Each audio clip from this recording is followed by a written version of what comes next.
Yo, yo. Hey, what's up? Just chilling. My son's birthdays. We're running a little. It's running off of SoundCloud, so it's like buffering or something. I should pause it so it has time to load up. Hope you had a good holiday. Yeah, it wasn't bad. How was yours? Not too bad. Got a bunch of decent stuff. Oh yeah, well, like what? Let's see. Well, for me personally, honestly, nothing. Dragon joined Rocket League. You playing Rocket League instead of D&D, man? Um, what did I get? I got like a tool set from DeWalt, which Oh, is nice. Hey, what's up? Bunch of clothes and stuff. My son got a whole bunch of toys and all that nonsense, so he's super happy. nice.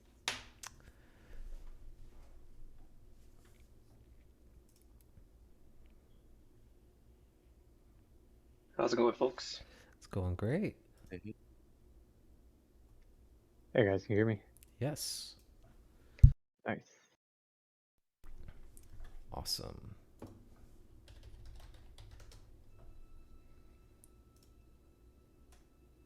All right, well, let's jump on into it, shall we?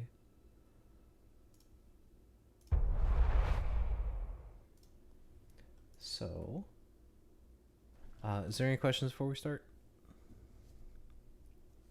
I'm good. Cool.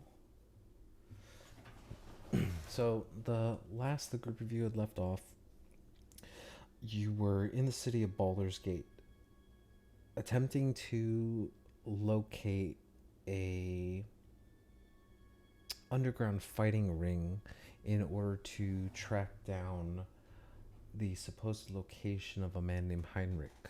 Um, all of this pertaining to kind of help Perry in the magically struck deal that he had made with some kind of water entity back in Yartar.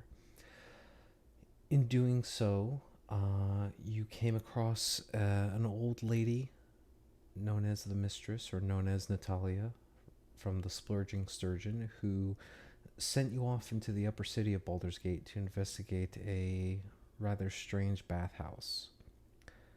When you guys arrived, you discovered that the bathhouse was a front, for lack of a better descriptor, for a large underground catacomb that was housing a multitude of sick and sadistic individuals and undead things, all in the name of Bane, Merkel, and Ball.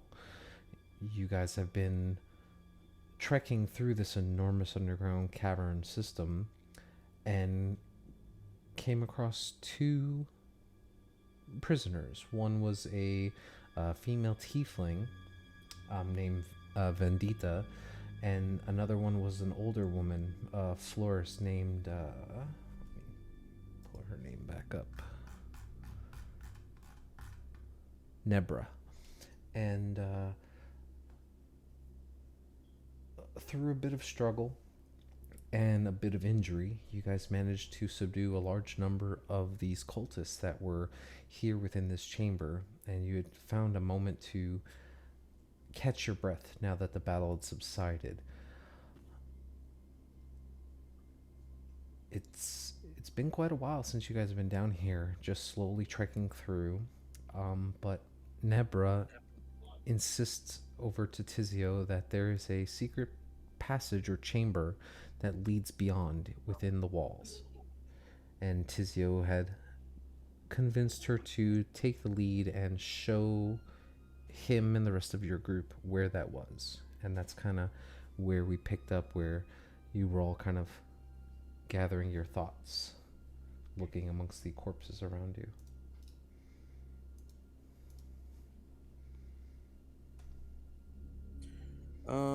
Does the guards that we kill in here, they have anything on them? Make a perception investigation.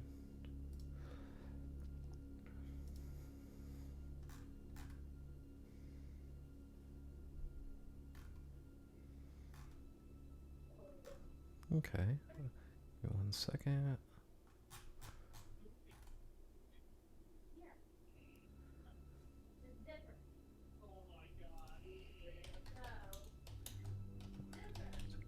I think someone is not muted, unfortunately. Let's see here. Close. Oh. Gentleman class. Yep. So, amongst the guards themselves, What? you What's find. up? Hey, what's up? Oh, Was I muted? no, you were not. Oh. Um, so amongst the slew of bodies here within this chamber, you find roughly about 21 gold pieces, about 8 silver pieces, just amongst the corpses themselves. I mean, they seem to be wearing like chainmail, holding shields, and have some kind of like short sword in their hands.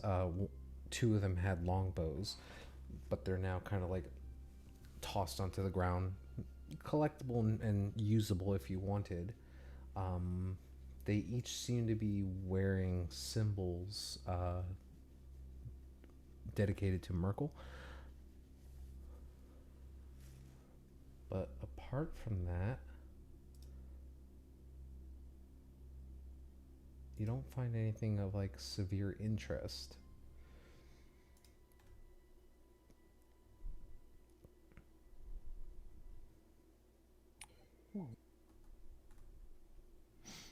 Perry, can you use any of this armor to make better stuff out of if we take it home? Yeah, this is inferior metal. It's inferior metal. Okay, we'll leave the armor. Cool.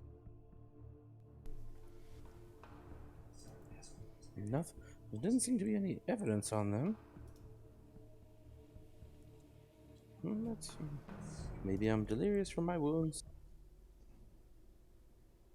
Tizio was following that old lady. Should we go check on him? I suppose. And speaking of that,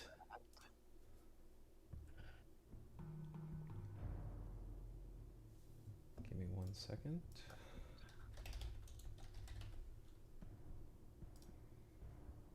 Tizio, make a wisdom save for me. I also hear some feedback. I don't know if that's because of me or somebody else. Maybe I'm hearing myself. Nope. Okay. Cool. Okay. So, you see Neb. Am I able to sense anything from that or no? Nope. Okay. Let me double check.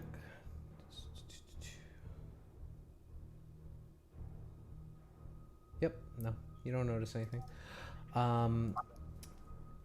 You see the old woman is just kind of walking in front of you. She's not even looking in your direction. She's just like walking as quickly as she can in a like a hobbled pace with a large hunch on her back, kind of, slowing her progress a bit. But as she kind of like gets towards the end of the hallway, she turns to you and she like gently places her hand on the door and she says, "It's a little too heavy for me, but this is where they come and go."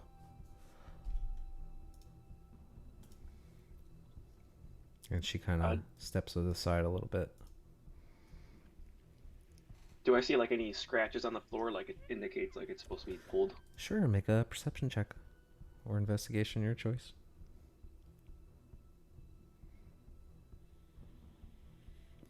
Nice roll.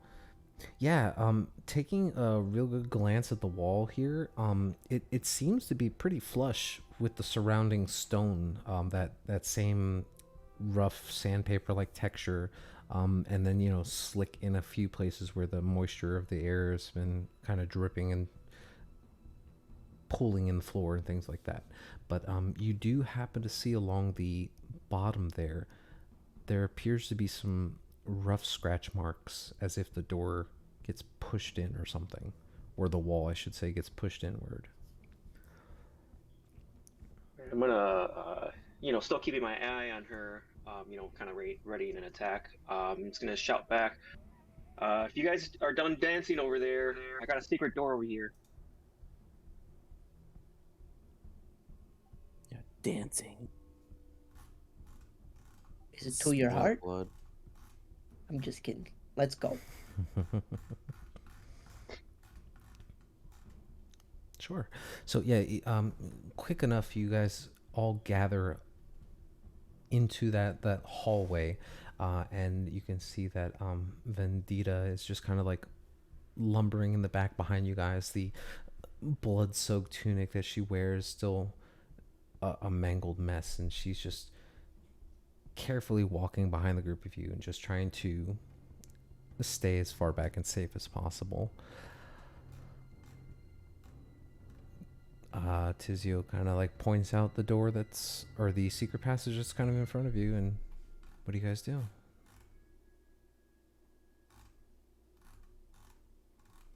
I'm not opening it. Jesus, Perry, what's wrong with you? A gentle sneeze could knock me over right now. Come here, man. I'm gonna kind of go through my bag, and I'm gonna just quickly make some like a kind of like if it was like a cocktail type thing, where I start just mixing things together and just start shaking it, and then I'm gonna get a syringe and here, man, give me your arm, and I will give you a level 2 cure wounds. Nice. How do I do it as a? Do I just add the? Oh, okay. It's 2d8 plus your wisdom modifier. Spellcasting modifier. Correct. Thank you. Very nice. So it's odd, but I mean, you've seen similar liquid in vials before, that you have normally consumed, and you know that to be like some kind of healing potion or something that just kind of restores health. You see this odd looking thinner glass vial of sorts with a long needle, and you watch as like Tizio just kind of tries to find like a soft spot between the parts of your armor and just pierces it in gently and injects it. And for a moment you're like, what in the world's going on? But then you feel that same familiar sense of warmth kind of like coursing through you. It's not the strongest thing ever, but it'll keep you going for a little bit. What's in it? Lots of big words. So you just stuck something in me without telling me or not knowing what it is? You didn't put up a fight. My body, my choice.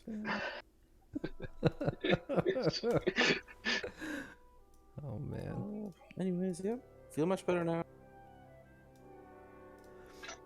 Guess I will be the sucker that opens the door again. Uh-oh. Okay. Door is located up here on the ping. It's actually easy enough to do. It's it takes a little bit of shoulder strength, but you're able to push the door open without a problem. And as the door kind of scrapes across the stone and opens up, let me turn the sound down a little bit. As the door opens up, you can see that there is more of that same murky water that resides on the bottom of the floor there. As you stop and kind of listen, you can see that the whole passage is flooded in that space. There are these braced wooden beams that seem to be holding the ceiling up that are kind of like spaced out about every 10 or so feet within this chamber. You can see that there are old torches that are extinguished or stubbed out, and they're just kind of floating along this dark, dirty water. You can also hear echoes of some kind of battle unfolding, and it kind of echoes throughout the chamber. I'm gonna look at the old lady. I forgot her name already, but anything or anyone that's in here that we should know about? Anything you've overheard? She looks over to you and she kind of like puts her hands like still back up in the air. Um, I don't travel this way. I do not know what rests beyond these walls. I just know that I've seen them travel to and fro.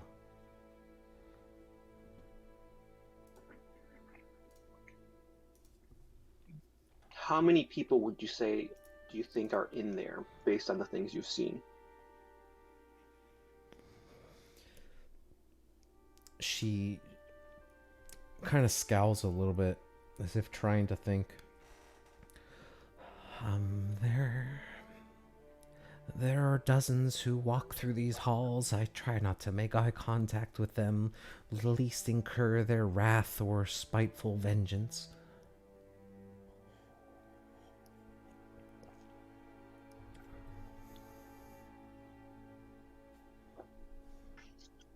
In case of any danger, are you able to, like, I put my arm down, to kind of defend yourself? She kind of like puts her hands like kind of palms up towards you and she's like, I'm but a mere florist. I have no means to protect myself from these vile individuals. Maybe you are strong enough to set me free and get us out of here.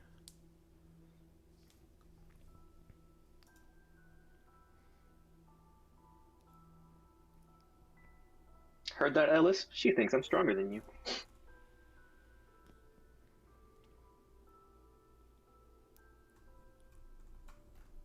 The imagination is a wonderful thing. Just kind of chuckle at the Ellis. All right, so we moving in? I suppose.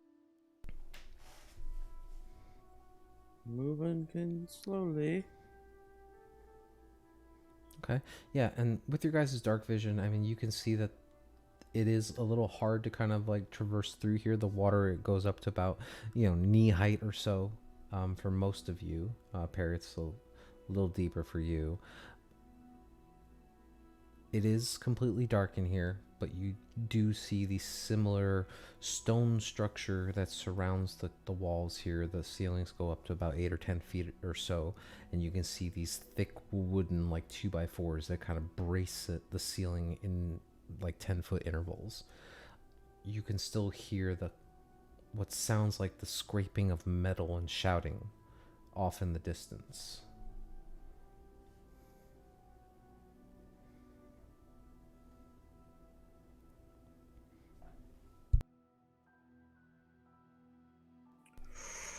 So, I guess I'll light up a torch Okay. so I can see better. I think Talum still has his like light source out on a ball bearing or something. So you also Okay, have that. He's trailing behind. Yeah. Perfectly fine. I will. Let's just move that way. Yeah. You can see that to the east there appears to be like just a wooden door that is kind of dry rotted at the bottom as it's been submerged in this dark, dirty liquid. It just appears to be closed at the moment.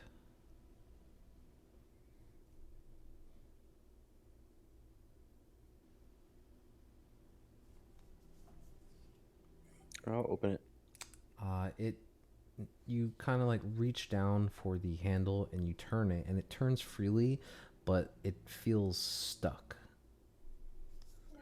Stuck as in locked, or stuck as in something behind it? Stuck as in you're not entirely sure. It won't budge when you turn the handle and try to push. Almost as if it's like rusted in place. Is the handle the problem, probably? You're not sure. Make an intelligence check. Okay. Gross. Something could be barring the door on the other side. The hinges could be rusted shut. You're not entirely sure. Tell him, do you have a spell that Open doors? I mean, I could make the door smaller. I suppose that works.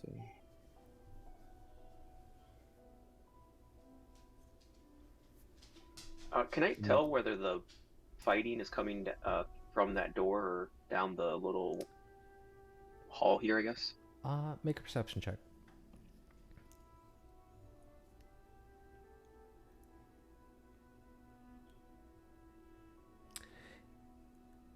As you kind of step into the murky water and you listen, while Perry and Talum kind of look at this door on the east, it sounds as if the fighting is further away than where you are. And as you kind of like stop splashing the water and moving and stand still, it sounds as if it's coming from the west. You can see that the hallway that you're in to the north, you can see that there appears to be like some kind of like fallen debris or something like that. And to the west, you can see that the hallway seems to extend a bit, but although at this angle, you don't really know how far, and it sounds like it's coming from that direction.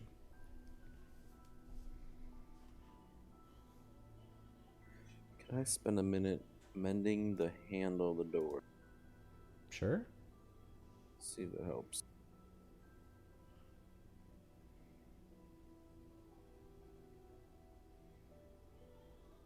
Okay. Yeah. You spend a minute just kind of concentrating, focusing on the locking mechanism of the door itself.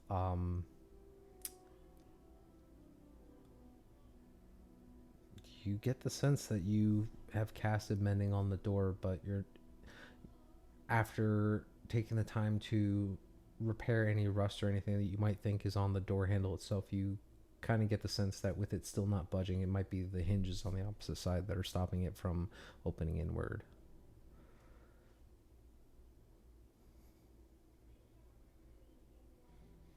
Any luck, Perry? Nope, won't budge. You wanna burn a spell, or want me to burn a spell? Either that or have Ellis give it a swing. I'll give it a go. I'll cast reduce on the door. Okay. Yeah.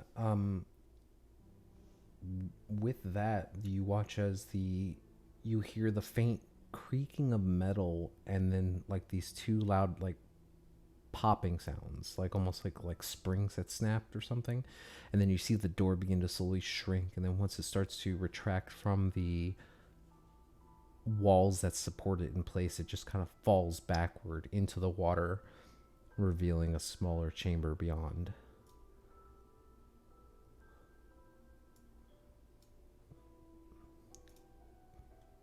Good job. Roll 20.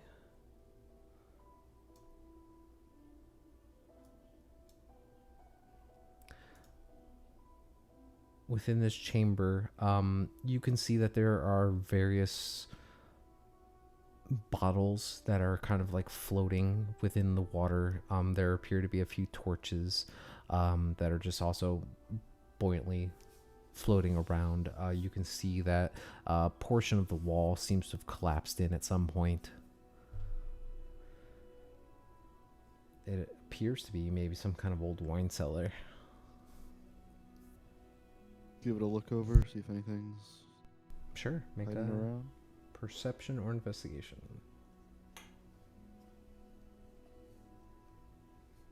Okay. Kind of treading through the water a little bit, just looking through it. It's hard to see underneath, but you actually manage to brush up against some kind of stick or something a little more dense underneath the water, and as you kind of like reach down and lift up, you actually pull out of the water what appears to be like a concaved like rib cage. You kind of spend a few minutes and look around the rest of the chamber, and there appears to be about 4 or so corpses that have been just completely rotted out over time.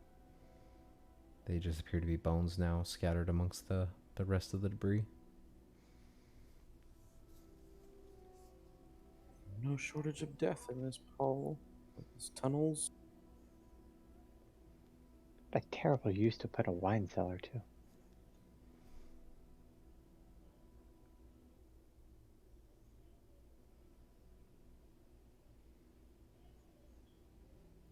Well, onward, I guess. Okay. Guys, y'all know where all this water's coming from? I mean, we're underground. Yeah, right, but like, where did it come from before? How is this place not flooded? And if not, why isn't it drained out? You know what I mean? Like, it's not going anywhere.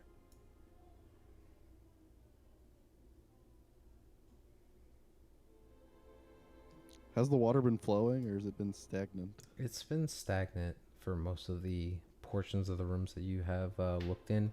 You do recall that there was one very deep section over here on this ping where it seemed to be like a sinkhole or some sort.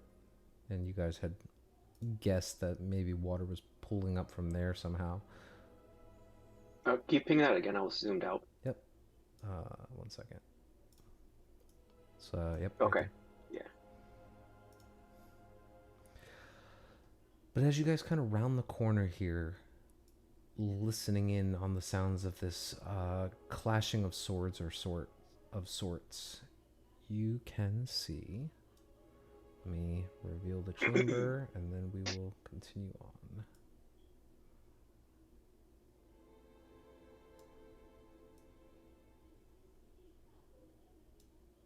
Okay. You excited, Ellis? Sounds like there's some fighting up ahead. Yeah, sure. Oh, whatever. I'm a little tired. Beyond the hallway, the flooded chamber opens up with rough-hewn steps that climb to the south, the north, and the northeast. The floor buckles up above the waterline in the middle of the room, and it forms this like small island. There are corpses and doused torches floating in the water around the island, atop which are two men circling each other with weapons bared. One of them tall, unarmored, and kind of brutish, with a large great club and a scarred face. And he towers above his opponent, but he appears to be gravely wounded. The smaller figure is minuscule, but very muscular and bare-chested. He clutches a bloody dagger in one hand and a torch in the other, and he has no flesh covering his skull. You can see the two men are currently taking swings at one another. The taller of the two, the scarred-faced man, trying desperately to make contact with the shorter dagger-wielding individual, who's kind of like laughing as he just ducks to the side and tries to parry and then respond in kind.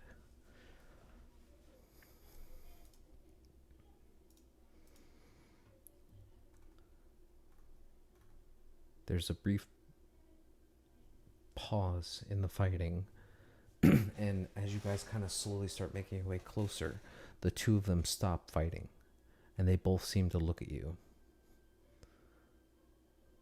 The taller of the two stands a little slack-jawed and looks at the group of you, unsure of what's happening. And almost immediately after, the shorter of the two, the one with no skin on his head, kind of turns, looks at the taller man for a brief second, spits on the ground, and begins to rush off in the northern direction. This way.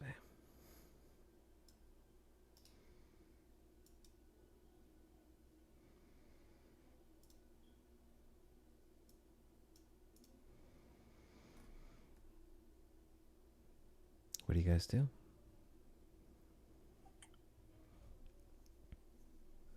Where's he off to in such a hurry?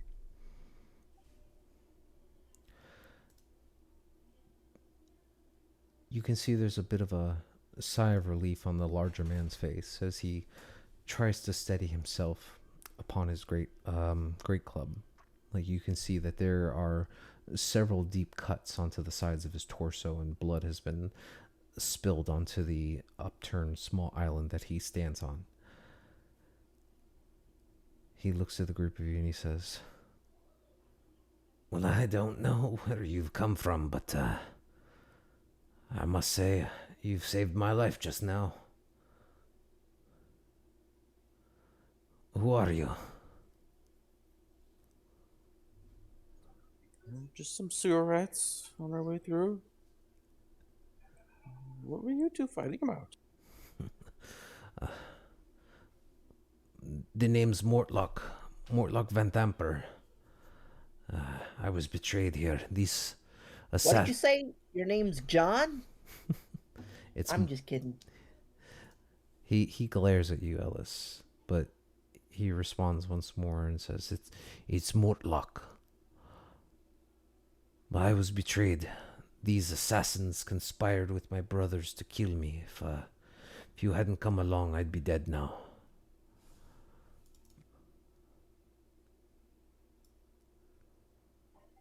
Terrible assassins just run off just because of the first sort of people around.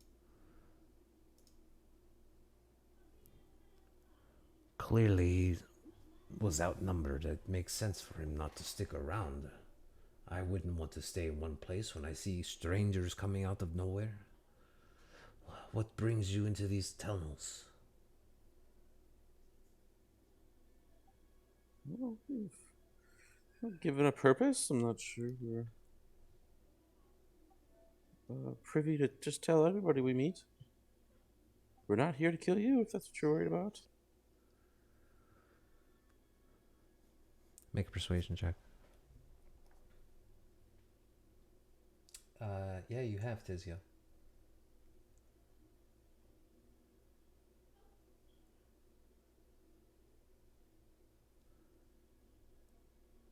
He kind of nods at you, Perry. He says, "Well, the least I could do for saving my life is share a bit of information with you, and after which I will take my leave."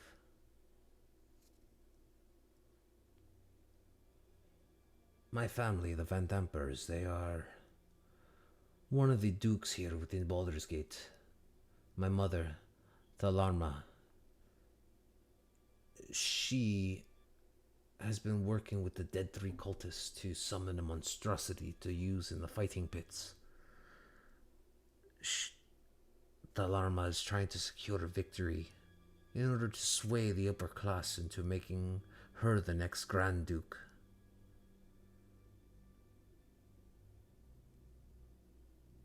If you've made it this far, I'd say you've killed most of the leaders here within the Dead Three. Without them, I'm sure the cult will break up. Probably, incidentally, can we go back to the fighting pits? Where are they?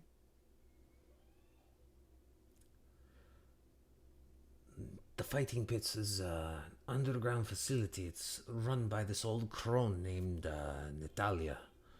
She's the proprietor of the Splurging Sturgeon.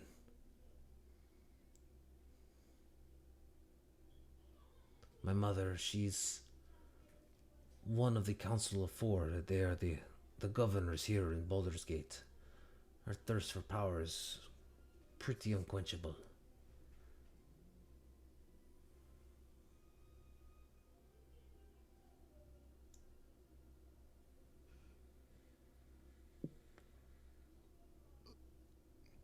And you say we've potentially broken up the cult, but what's stopping her from forming another one or something? She has lots of resources. The cult is not hers. She just merely hired them by paying them in treasure.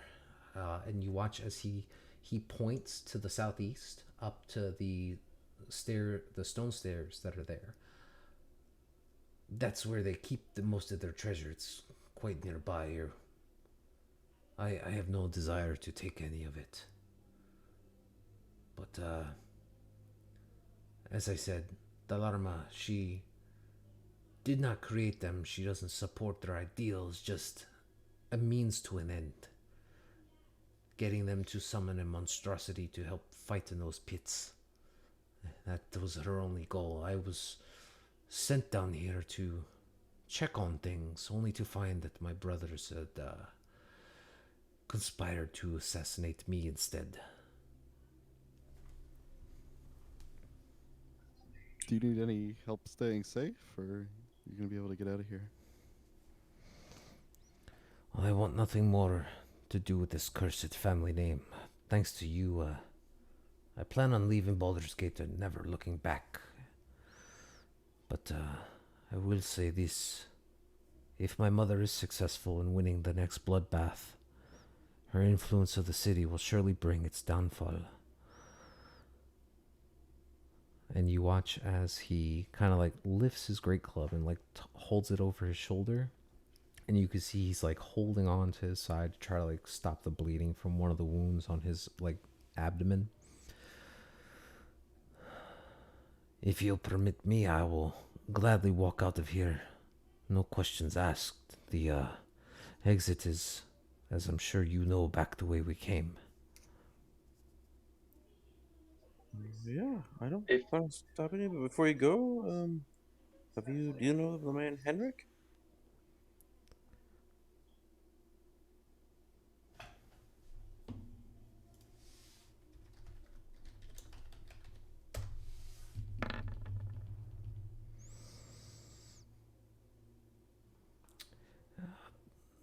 The name, I think, rings a bell.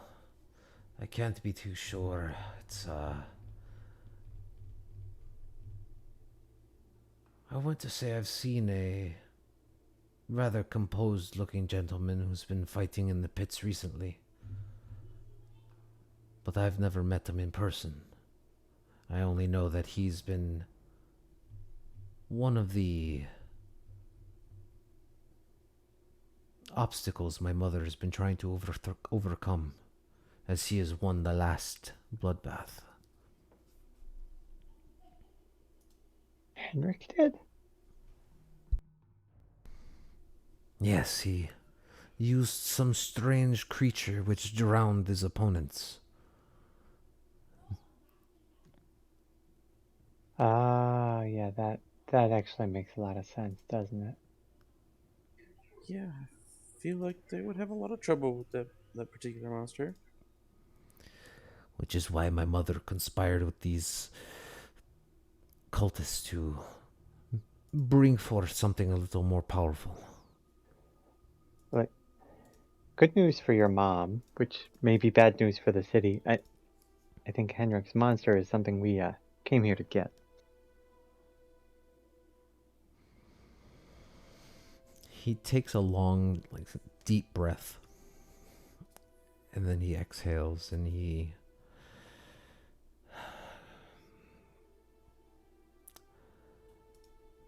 Well, as it stands right now, the only thing keeping my mother from power or gaining the influence she needs is winning in the fighting pit.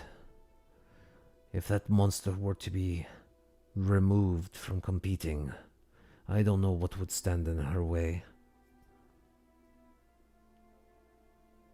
Do you need us to like kill her for you or something? You can't just offer to kill someone's mom? Yeah, what the heck?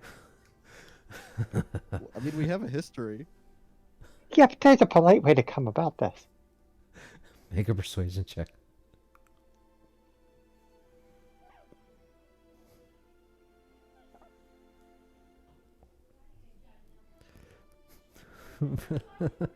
he gives a laugh, like a hearty laugh, and it kind of reverberates around the walls a little bit.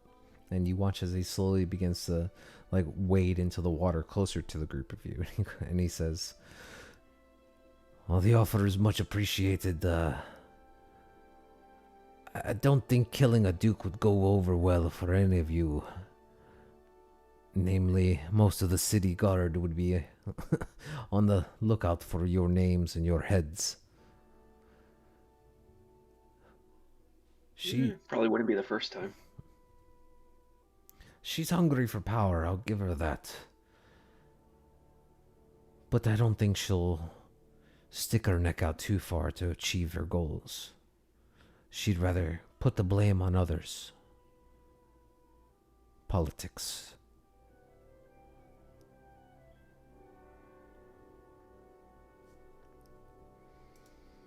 Well, if you won't be needing me, I think I'm gonna go fuck off. Quick question, sir. You said your exit is the way we came. I Now, where's that other guy going? Is he just cornering himself? There's a few more chambers up ahead. Mostly storage places and a bit of a counseling room where the group of these individuals meet and converse. I figure he ran off that way. I don't know where else he'd be going.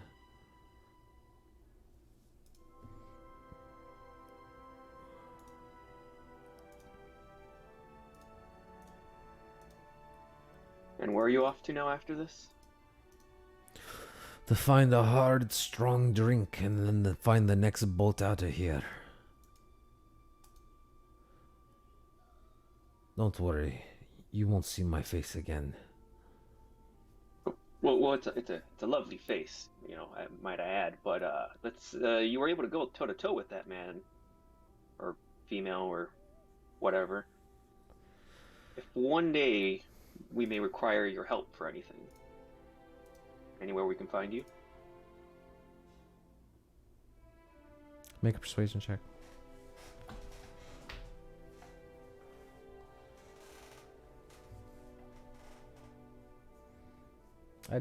I'll give you advantage. I'll give you advantage because you complimented his face. Even when you look at his face, like literally the front half of his face, the whole right side of it, from the forehead down to his like neck, almost towards his collarbone, it is completely like blackened and almost like it looks like shriveled leather. Like he can't see out of his right eye. It looks like it was severely burned a very long time ago and has since just kind of like grown and like stretched out as he aged.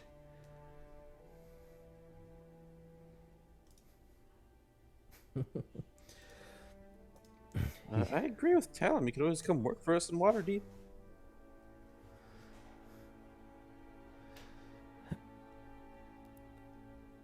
So you're from Waterdeep, huh? That explains the accent. Well, I'm from much further away than Waterdeep. Just more work upon work, you know. Well, I don't know where the winds will take me, but if I happen that way...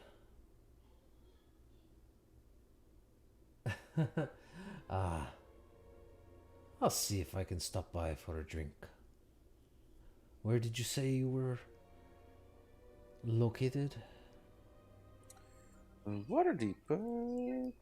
Name of the place is called... Gray Skull Manor. Thank you. Gray Skull Manor. Yeah, it's new. We're expanding. You know, it's a pretty popular spot. And I'll tell you what, ask for us. You know, for your first drink is on us.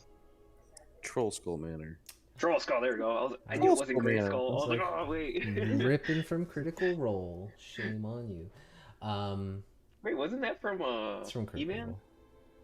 Oh, well, it might be as well. Oh. But, right, well, if I happen to be that way, I'll think about stopping by. But, honestly, I want to be done with this place, this God-forsaken city. Do what you will. It matters not to me. Alright, well, good luck to you. And you guys watch as he begins to start walking, like just past you guys, just kind of taking a good hard look at each of your faces in turn before rounding that corner that you guys had just traversed, and then until he's kind of like out of sight. What's up? Are the two the tiefling and the old lady there? Are they with us or? You guys look around, and the tiefling is still there. The old lady is not. Does the tiefling make any sort of reaction towards him, like any fear or anything like that? Make an insight check.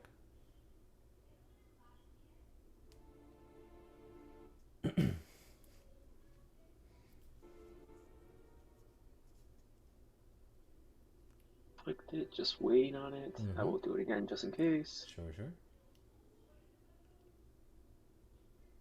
Natural 20. Very nice.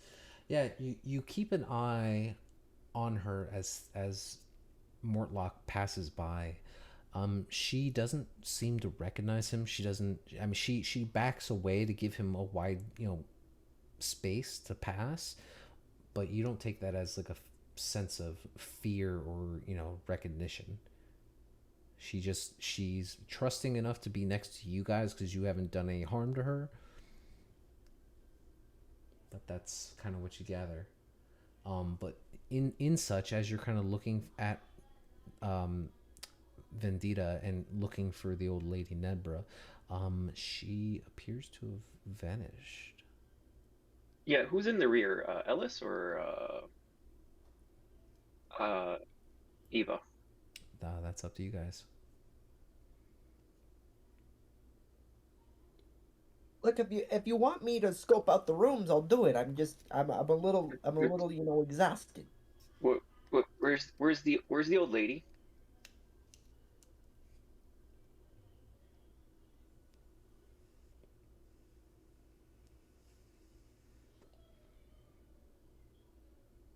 Ellis, make a perception check. Old lady? Yeah, the old lady with the bloody robes.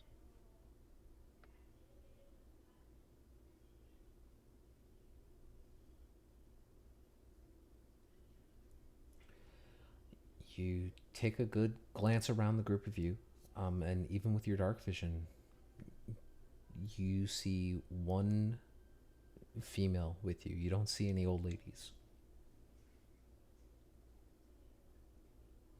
Just Ava.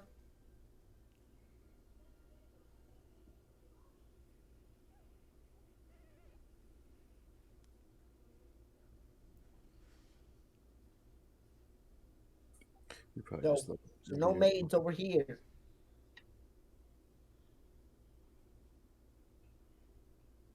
Is she evil? Should I go find her? I mean, she could be. She didn't seem, at least based on any of our inspections and questioning, it didn't seem like anything, but who knows? You say we as if we were part of that. Well, Eva was there at one point. She semi-questioned her. Look, are we going forwards or backwards? We're going somewhere, right? Your guys' call? I think we should go after the assassin. That seems to be the immediate threat. What if we went and looked at the treasure? So I think that's where the assassin went. if you guys kind of see, there is a about a 5 or 10 foot staircase of stone that kind of leads up to a small alcove of sorts. There appears to be 4 very large chests that are strewn about. I'm glad everything's fine, Eva. The old lady led us to the treasure and bounced. Or she was just leading us a certain way and bounced.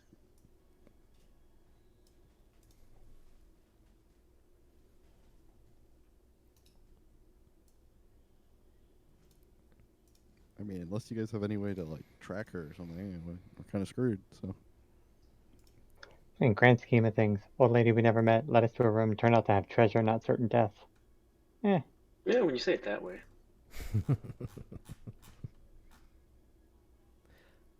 So, what do you guys do first?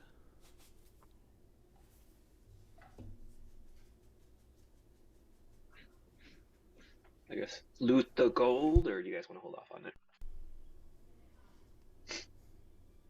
I'd probably say hold off.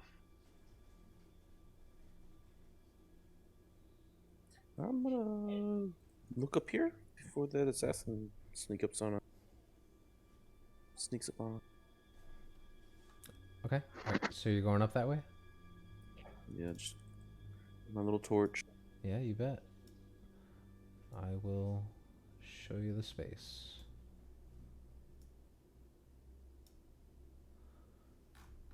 Then I have to pull up my note.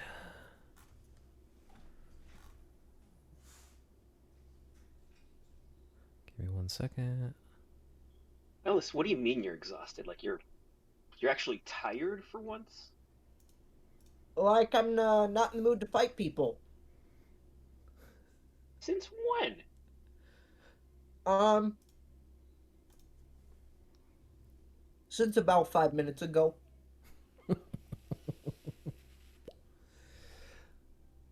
I don't know. Too much of anything's bad for you, right? To each their own on that one. Perry, are you trying to be Well- stealthy about it? Sorry, Ellis. The water's getting in my pants, No. and Pretty sure my fist is Eve- getting sore, and I'm feeling a little bruised, and I don't know. I'm just. Hey. I'm satisfied, I think is maybe the right way to say it. Just kind of But give being Ellis a full red- very confused look. Like, do you need to rest?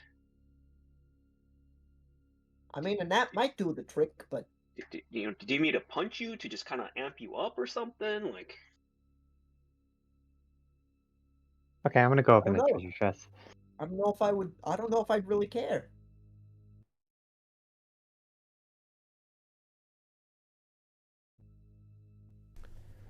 So I mean, you could try if you wanted to.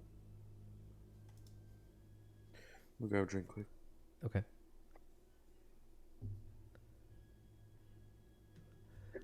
I would Eva, like have to you look for seen Ellis? traps in one of the chests with Ava. Sure. Make a investigation check.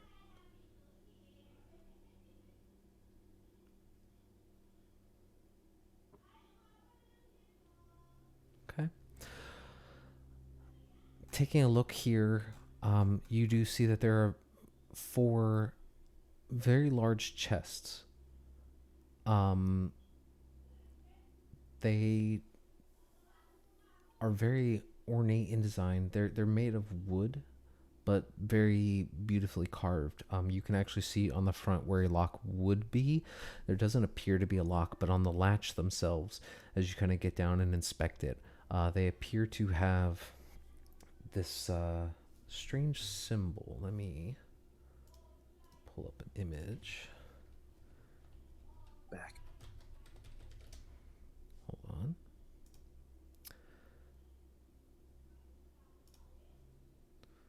I will put it on Discord as soon as I can grab it.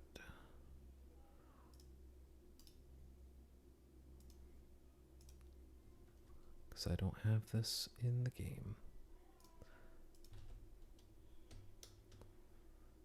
So you see this strange, like, pinwheel looking design on each of these chests, and each of the pinwheels appear to be a different color: red, blue, green, black, and white. But it doesn't appear to be trapped. Conjure my little mage hand and step back and lift it up. Yeah, you lift it, and it opens up easily. There's no explosion, no gas, nothing dangerous seems to be in your way. The first chest you open up, it appears to have dozens upon dozens of copper pieces just piled within the chest. You see that there appear to be 2 crystal vials that are kind of like slightly protruding from the top of this pile of copper. Each of them appear to have these like gold stoppers in place of where the corks would be.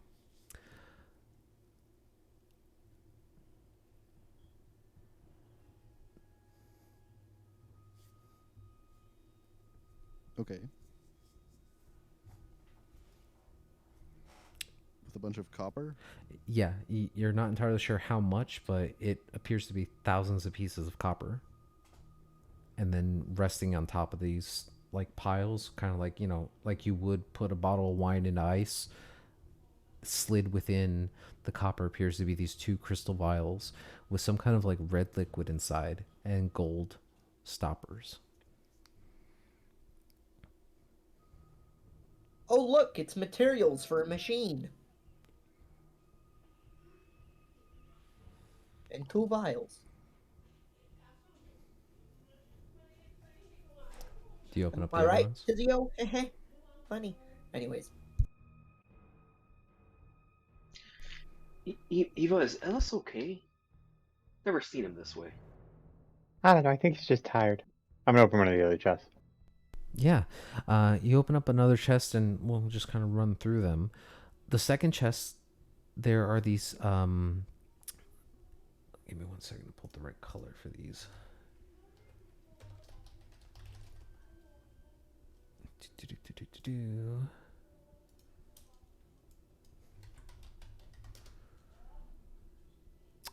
These like amber looking stones. There appear to be about 10 of them, scattered amongst a good pile of silver pieces.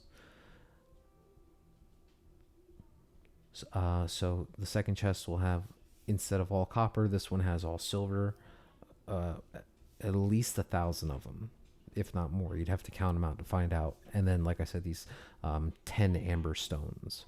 The third chest has what appears to be another pile of copper, and resting on top of it, you see this beautiful looking porcelain mask that, as your light kind of reflects on it. I'm sorry, my mouth did not work. It appears to resemble like the head of a dragon. The fourth chest contains what appears to be like this bronze crown with these 5 spires that are like spiked up on the top of the front. Each of these spires greatly resemble a type of chromatic dragon.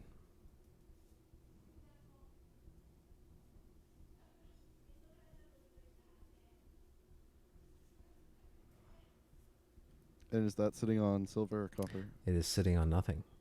The entire box just has this crown. How big is it? Is it like human sized? Is it like dragon sized? The crown, I mean, if you kind of lift it or so, it appears to be like maybe a good 2 to 3 pounds. It would rest on a pretty large sized head, but it appears to be made of like entirely bronze.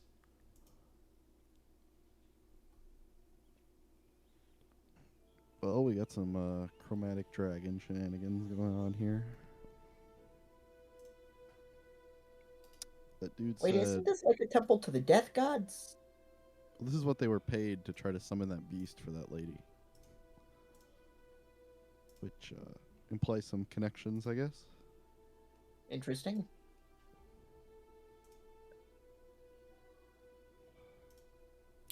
Although, if she has access to dragons, you know. Perry, as you Yep, that's nothing we haven't stopped before. Bring them on, right? as you walk up to the higher platform here in the north, you can see that there are burned torch stubs that litter the floor on this hall. On the western end, there appear to be these 3 6-foot-tall painted wooden statues. Each statue stands on top of this 2-foot-high block of red stone, making it look taller and foreboding. The center of the statue resembles a heavily armored man whose face is hidden behind some fearsome visor of his helmet. He's painted red except for his right gauntlet, which is black. Clutched in the gauntlet is a blood-red spear pointing upward. The statue to the north depicts this purple-garbed male wearing a harlequin mask and holding a dagger behind his back. The statue of the south appears to be a black-robed skeleton with its jaw open wide and its bony hands are outstretched. And you can see before you, at the center statue,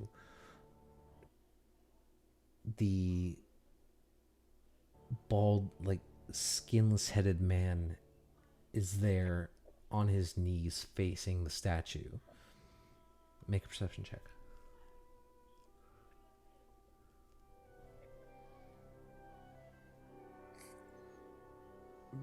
Gotta say, skinless headed man is weird. I'm gonna describe someone. Like, well, I mean, I'm sorry. I mean, scary, I'm not sorry. weird. Yeah. Scary. Yeah, his scalp is removed. He has no scalp on the top of his head. Yeah, I know what you meant. Yeah. but- Sorry. So there he is with his arms like outstretched, like palms upward, and you can't make out too much detail, but he appears to be bleeding profusely from both arms, blood dripping on the floor in front of him.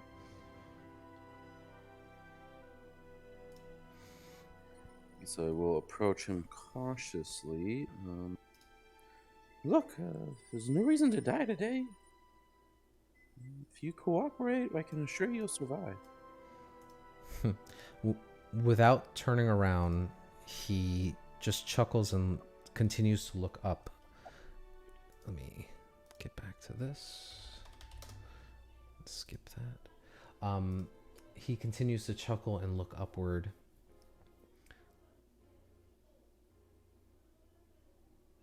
And as he does so, he kind of looks almost as if he's like looking beyond to something.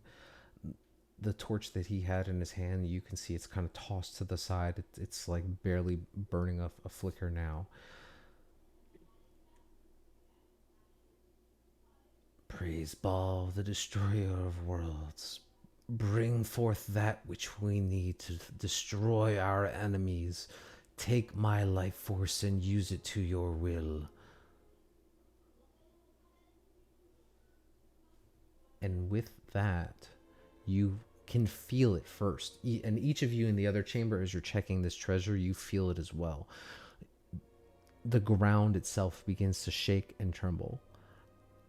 And Perry, you watch as the blood that has been pouring out from his arms begins to start to pool around in some sort of like circular formation around his body. You can see that the statue within the center of the chamber falls forward, and as it does so, the actual tip of the spear that it is holding pierces this guy right into the chest. Oh my god! And then you can hear the loud roaring of something deep and ancient coming from underneath.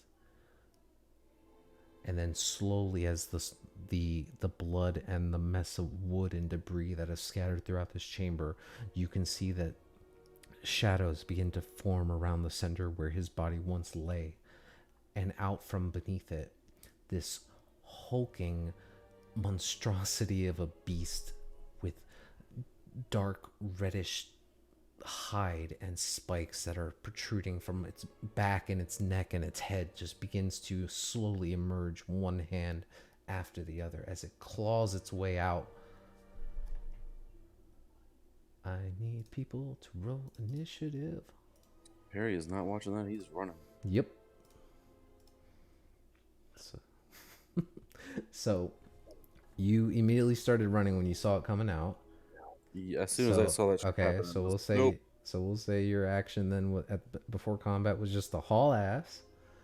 I'm giving myself Well, 25 You minutes. guys don't see anything, but you feel the ground tremor. The gold and copper pieces or the silver and copper pieces that are in these chests begin to start rattling and shaking and falling to the floor on the sides of the boxes. You can hear the tremendous roar of the bellowing of some kind of beast in the chamber above. Run! Perry's gonna come out screaming. Run for your lives!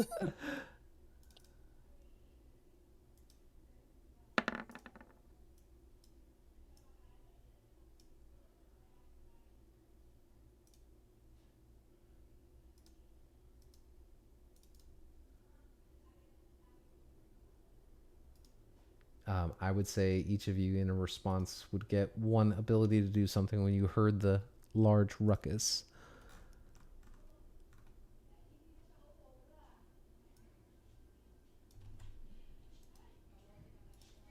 I'll move out of the treasure room then a little and say, Perry, what is it? You see Perry like full on like dashing out of that chamber, jumping off the stairs into the water, just shouting "run" at the top of his lungs.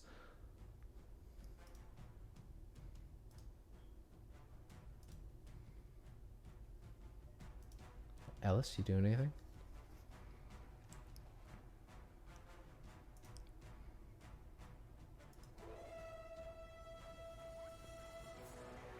Ellis? All right. Ava, you got the crown, right? I can have grabbed it. Do we want to run or fight it? Aren't we down here to kill whatever's down here? Nah, I'm done. I'm done for the day. I'm gonna run by Perry and scoop him Okay. because he has tiny legs, Okay. So yeah. and I also don't have difficult terrain in water. So I'm just gonna scoop Perry in dash action. Okay. Yeah. For your first round thing, sure. Talon, are you doing anything? So we're running. I mean, We don't have to. I definitely didn't want to be anywhere near that thing. I could do things if we're running, but I'll just. I ran out here with Ava, so that was my action. Okay. Tizio, are you doing anything? I see us kind of gathering around, and Perry saying run, and I'm not sure if we're gonna run or not. So I'm going to hold my action, my attack action, to just, but any first creature threatening creature I see, I guess I'll go ahead and attack. Okay. Let me get her in here as well.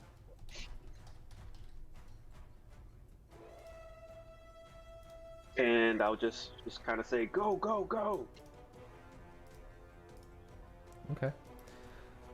So with that, what you guys actually see, you can all see it as, let me pull up a good picture for it. So,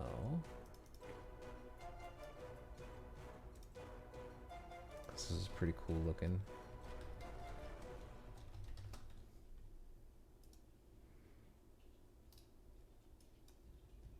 I'll throw this in Discord for you guys. There you go. So you can all see this like sharp-jawed, spiked-looking, almost kind of like toad-like creature that is now in the process of like ramming its way essentially through the narrow stone stairs, like and as it's doing so, the actual stones and the ceiling itself begin to quake, and rocks begin to start slowly tumbling and cracking from the ceiling above, as you can hear just like as it's beginning to force its way through. It's going to take a minute to kind of break through it, but that is what it's doing. So at the start of the top of the round, Eva. I know.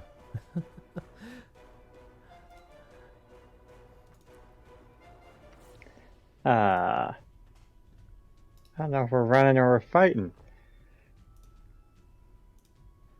And I looked at Talon and say, do you want to go or kill it? I'm always down to kill things, but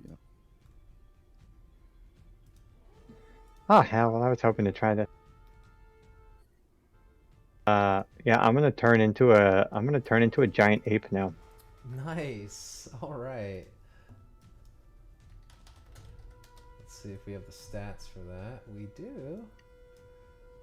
I will share this with you. Yeah, I just looked him up on. Oh, I can look him up on Roll20 too. I just threw it on you. You should have a character sheet now. It says giant ape. Oh, dope. So now you should have all those abilities and stuff. So that takes my action, and so with movement, I'm just gonna move forward around there. Okay. Let's put this here since that's kind of where you were. It's gonna take up a lot of the space, so I'd say you'd have to kind of. And I'll give you control of this token as well. Is a token that big? Yeah, that's how big he is. I thought he was a little smaller. Than Nope. Let's see here. Controlled by. that. Oh, he's huge. Yes, he is. 3x3? Yeah, you should be able to control it. So you should be able to move around and everything. Alright. Oop, nope, can't click it. Oh, no? Okay, hold on one second. It's controlled by, determined by character settings. That's what I have it set to. Okay, oh, there it goes. I'm sorry. Try it now. Yep, that works. Perfect. Is that, what are you using? Polymorph? Yep. 4th level. Is there a CR It's your restriction? level of the person you're polymorphing. Cool. Okay, yeah, works for me. Okay, so if... Yeah, okay. I'm gonna move my token out of the way then. I'll take care of that. Oh, that doesn't work well either. Makes you invisible in the order. But go ahead. What is your turn? I'll take care of all the little thematic bits. That was an action to cast it, and then I'll just move up a little bit, and then I can't talk anymore, so I'll just roar at it. Okay, nice. Ellis, you have Parry in your arms. Want to do like a game of chicken? Because apparently it's a zoo in here, huh? Ouch. I appreciate it. Thanks. I'm just gonna put Perry on my shoulders and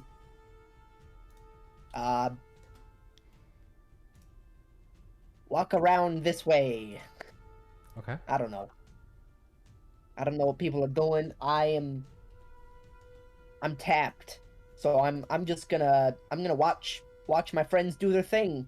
I might take out like a newspaper. And just wait for the crew to do their shit. Okay. Holding any actions or anything? Dodge. Taking the dodge action. You got it. All right. Vendita is going to see this thing, and she is going to scream and run. And it is half movement within this water, guys. So if you have any restrictions to movement, half speed. But she's taking her turn to just kind of like dash as far back as she can away from that thing. Tell him. I will go ahead and we'll save that for a bit. I'll just cast a chill touch on the thing. Okay. See what's up. And that is a Natural one. natural So. one. I'm sorry. Can Perry use his reaction or anything? Or does I he have might the- be out of I- bucks. Believe you have to roll because yeah, you used your 3. Yeah. What is the rule again? Let's see. I'm gonna copy and paste it.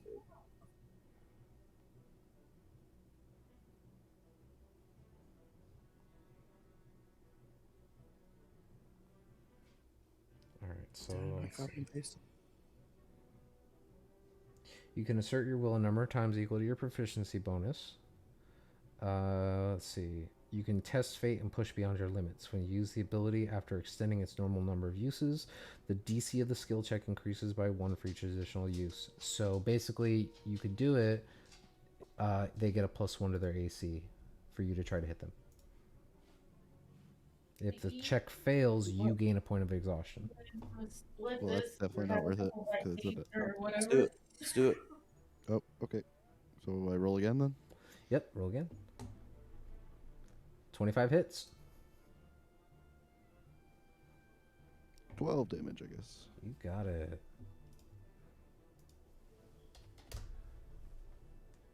All right.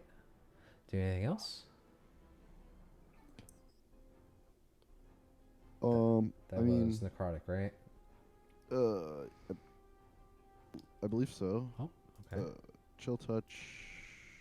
I think it's necrotic. It's a necromancy, so Yeah. Cool. And then I'll take a couple steps back. I guess, in case people start running, because I'm slow in water. You got it. Yeah, so Perry, you didn't have to roll the d20. He just had to re-roll the attack. So the monster's AC went up by 1 for that attack, and he passed it. Okay. So that's how I'm doing those. If you're doing a skill check, then obviously you would re-roll +1 to whatever the DC was. Gotcha. So, Sounds good. but it worked, so you didn't take a point of exhaustion. That brings us to the creature. He is now having cracked enough of the walls on the staircase that like the rooms themselves or the ceilings themselves are beginning to shake and crumble. And as you guys kind of look up with what light sources you have available, you can see that there are now large cracks in the ceiling. So he is going to roll a d100. He rolled a 2, so the ceiling is not collapsing yet, but he manages to force his way into the chamber, and seeing this large ape standing before him, just the look of ferocity in his face, he's just immediately going to rush up into its space and make some attacks against you. I think you're larger than him too, which is awesome. So he's going to go ahead and make 3 attacks. He's going to attempt to bite you, Eva. Bummer. It's a natural 20. So you take 19 points of piercing damage, and then he's going to take 2 claw slashes at you. For a natural 1 and a natural 1. Roll 2 nat 1s. Can he reroll that, Perry? That's what you should have done as my lucky charm rework. Everybody gets bountiful luck. Oh, I don't know. Don't tell me. That'd be crazy. Okay, so go Can I ahead. also do my reactions? Or for Yeah, you can definitely take an attack because something came in range. So I'll let you burn your reaction for that.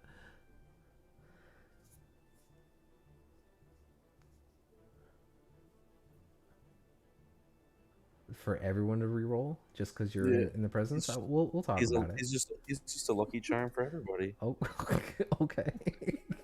That could be a detriment. 23 definitely hits. This only matters when you roll 2 nat 1s in a row. Right. Oh, man. All right, so that's 13 points of lightning damage from your lightning launcher. that is correct. All right, reduced to 6. Awesome. That will end his turn. Perry, you're up. You can see this thing is now harrowing this giant ape that Eva is transformed into, and they're just kind of locked into battle with each other. It's mini Godzilla versus King Kong. King Kong definitely is a morale booster. So So Godzuki? Is that what it is? Exactly. I will just do. I'm gonna smack with a guiding bolt. Let me post the link here for you. Guiding bolt, very nice. Damage roll.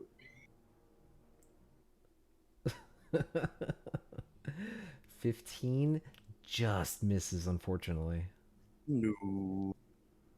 You watch as the radiant energy directly hits and impacts onto his thick leather hide, and it kind of bounces off and scatters into a burst of like small radiant sparkles. Doesn't seem to have any effect, unfortunately. Well, since that happened, I will use my bonus action to call upon my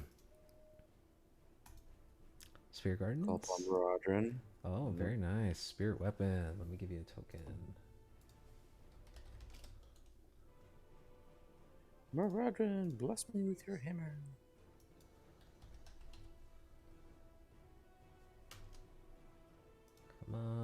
20 token.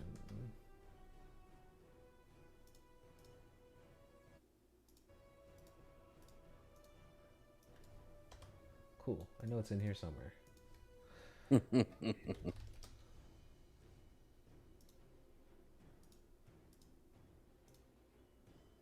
All good. That's fine.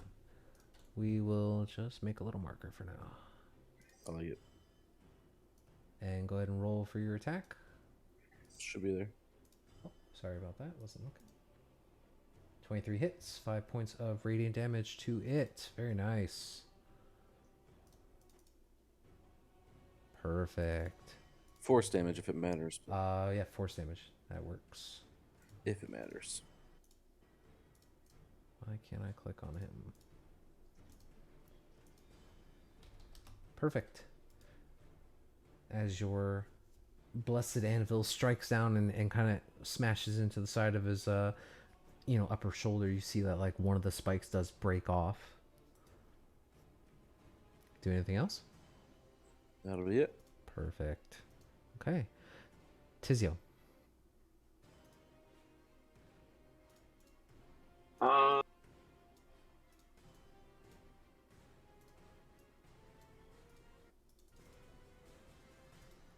darn it.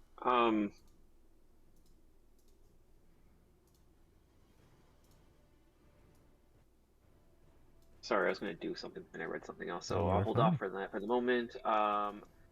Was I able to notice that the lightning didn't do as much damage? I'm only asking that because I heard you say it was reduced, so I wasn't sure. You see that your lightning launcher strikes into him. He doesn't appear to recoil in like much pain or anything. He obviously he notices you when you hit him with it, and it looks over in your direction, and you can see that like the saliva and stuff from his mouth are drooling out, and he's just staring at you angrily. But yeah, I mean, you wouldn't know. All right. I shouldn't have said that out loud. I apologize. No, it's fine. It's fine. I'll go ahead and obviously, if I don't know, I don't know. That's fine. I'll go ahead and just continue with the lightning then. Okay.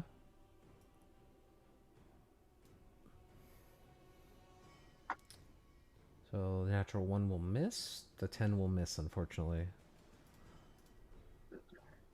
And then I will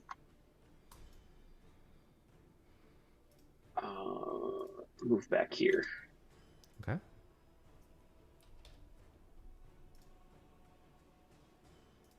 And that's the end of my turn. Sorry. Alrighty. Eva, at the top of your turn, I need you to please make a Constitution saving throw. As you are right up in front of this creature, even though you're larger than it, the smell that is emanating off of it, this stench is so horrendous. It's causing you to kind of like choke and gag a little bit. But you manage to push off this feeling of like sickness that seems to be washing over you, and you don't know if it's because of the ape form itself or your senses have been just so focused on death and destruction at the moment.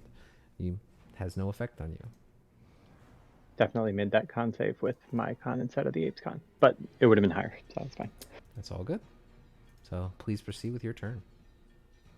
All right, I'm gonna pound my fists together and thinking, I wonder if this is what Ellis feels like when he fights. I'm gonna punch the shit out of this thing. Do it. 2 attacks, right? It gets multi-attack, right? Yes. Nice. If that works. 25 hits.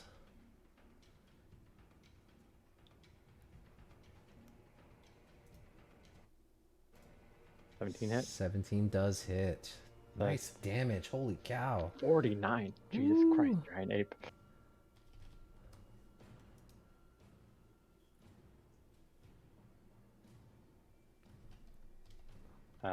Yeah, that's my turn. I'm gonna stay put. Perfect. All right. Ellis. Polymorph so good.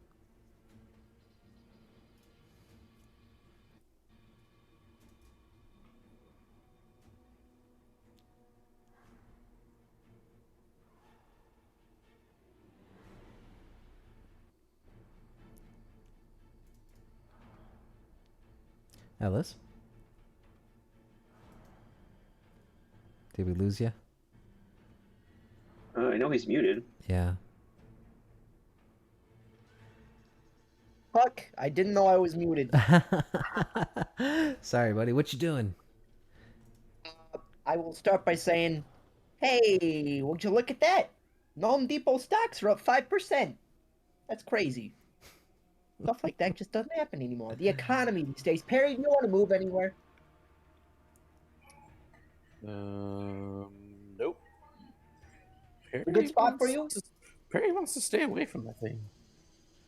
All right, I'll do my best. Tell you what, how about we get a little bit of higher ground?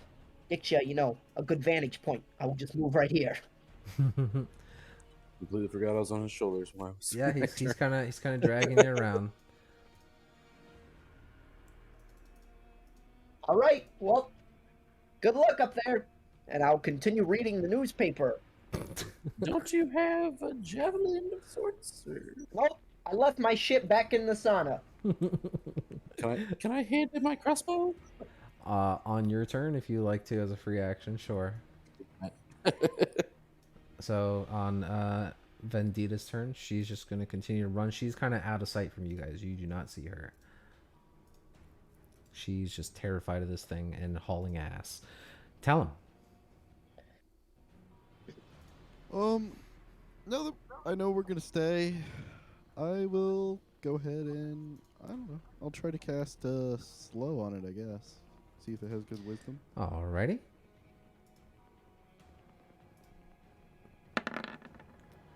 That is a 15. Failure. Unfortunate. It is currently slowed. -2 to AC. No multi attack. It's a good day. It's a bad day for him. For a bonus action, nothing. Movement. Oh, stay where I am. Yeah, that's my turn. It can only choose to move one action, right? It can either action. No, or it's all of that stuff. Oh, it can use a bonus action or an action, Right. Okay. and its speed is halved. Sounds good. Cool. On its turn, seeing you cast it, is going to immediately move towards you and attempt to bite you. Okay. So let's see here. It's going to get one attack for a 14 to hit. Yes, sir. Nope. But that is unfortunately its turn. Lucky. So it gets a wisdom save. Yes.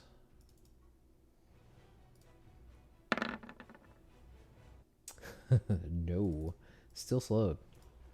Cool. Bad luck with rolling. Perry. All right.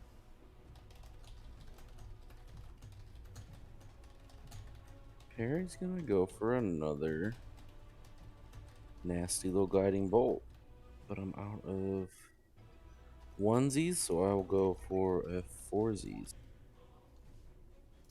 You got it. 17 will hit now. Nice cast.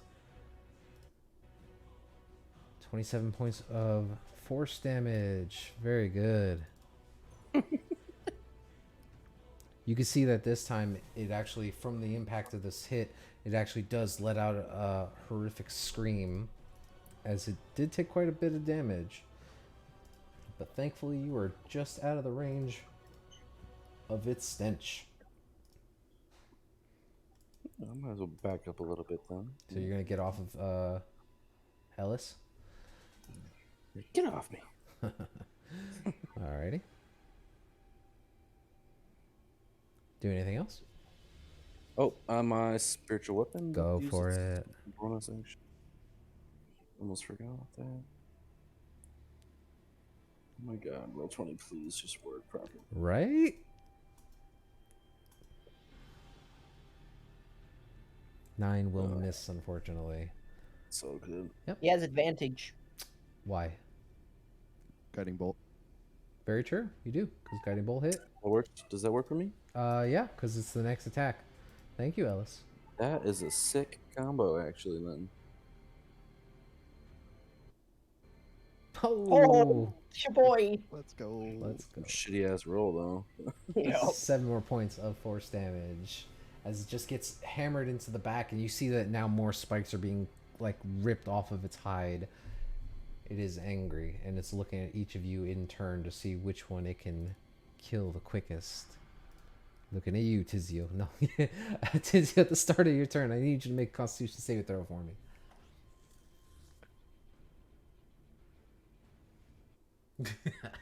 every game, I gotta get him once.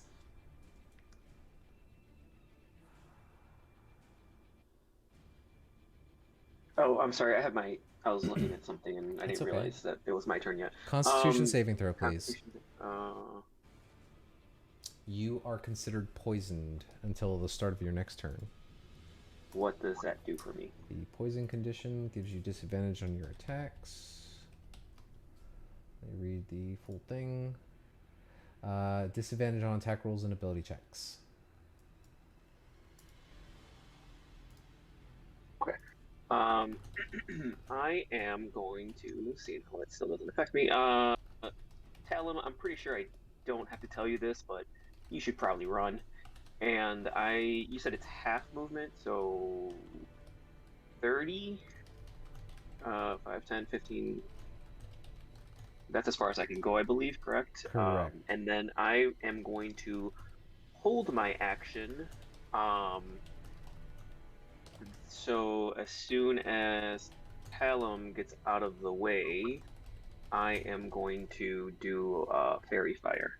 Ooh. As soon as... Okay, so you're holding your action for when Talon gets He out gets of out the way. of. It's a 20 feet. So Mhm. where's this thing here? Snap the corner. So once he gets beyond that, Okay. Sounds good. that ends my turn. Alrighty. Let's see here. Yes. Okay. Eva. So, does it look like Tizio's lining up a shot? For polymorph, don't you take on... What's the intelligence of the ape? Oof, 7. You don't know. Is it how it works? I thought it was you didn't take on the actual intelligence, right? For polymorph, you do. For Unless you're a Beast, you druid. don't. Correct. Yeah. So you see big scary monster in front of you. Okay. I don't like that it I Exactly. don't like that it's close to one of my friends.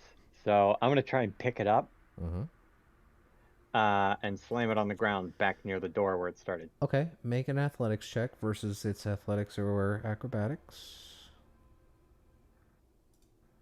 This is a straight roll for it. A great roll. It rolled a 15. I got lucky. I mean, Alright. unfortunately, you were not able to grab onto it. Makes me very angry. How does multi-attack work? If I have multi-attack, does it work that I have an extra, like that takes one of my 2 attacks? Or does it take the I would. action? Yes, the grapple Yeah, is one attack. correct. So you can do one attack, one slam attack. Alright, well I'm pissed off I couldn't pick it up, so I'm gonna punch it. You got it. 12 will miss, unfortunately. Man, that's so Now I'm much even more damage. pissed off. Absolutely. You land on it and you strike into it and you hit him in the shoulder, but it is able to just kind of like shrug off your punch at the same time because you were trying to grab it, so it took your momentum and used it against you to kind of block the blow. The tiny Ava in the back of the giant apes thing is thinking, how is it so hard for a big thing to hit another big thing? Ellis. Fuck this newspaper, man. Ava, let me show you how it's done. I would like to run up here, and I would like to bounce off this wall here, and I would like to jump onto the slad's neck, and I would like to drag it to the ground, like those memes, Okay, so you're like going John to Cena memes. so you're going to attempt to shove it prone. Yep. Okay. So go ahead and make a acrobatic or athletics, right? Acrobatic, blah blah blah blah. Athletics. Make your strength check. He rolled. What did I roll? A 19. Right again. Okay, go for it.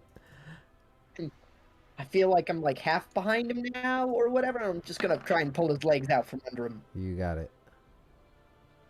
There we go. That one's a little better.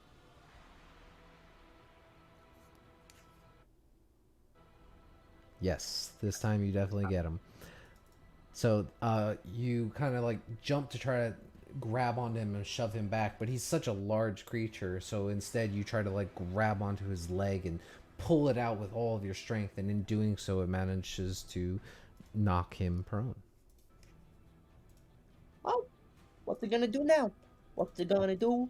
Can I use the rest of my movement to try and slide under Big Ava and go into this room? Let's see. Difficult terrain's not a thing for you? Sure. Also, I'm 2 sizes bigger, so Yeah, you could definitely get under it, but yeah, I'll allow it. All right, that's the end of my turn. Okay. Question. I don't want to Yes. retcon, What's up? but am I flanking because Talum, or am I not flanking because Talum's too small to flank the thing? I mean,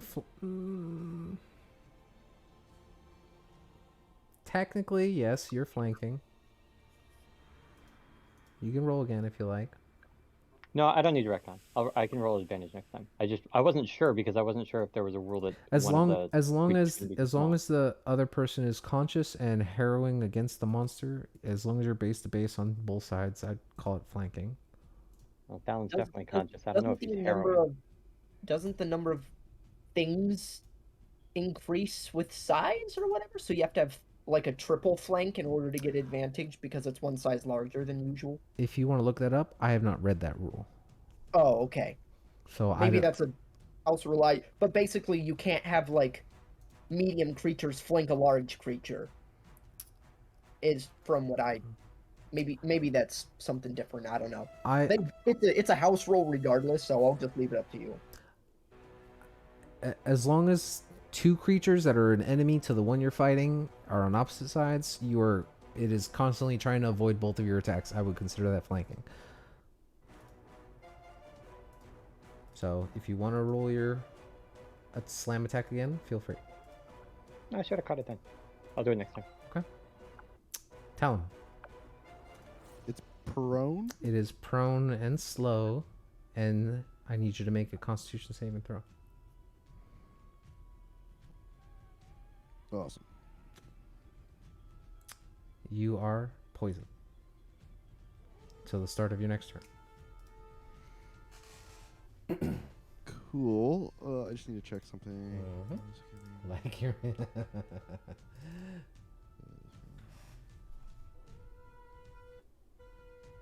Wait. Can it make reactions if it's slowed? I don't remember. No, it can't get reactions. Okay, so I could just walk away from it. You could walk away from it. Great. I am going to cast Mind Sliver on it. Okay. Intelligence save? Yep. Alrighty, give me 1 second.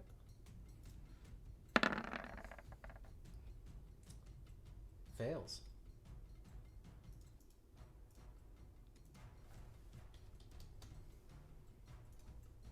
Okay, 7 damage and a -1 to its next saving throw. Alright. And then I will back up, I guess, since I know it's slowed Does still. it attempt to get another save when you do damage to it? No, Okay. this isn't like a charm.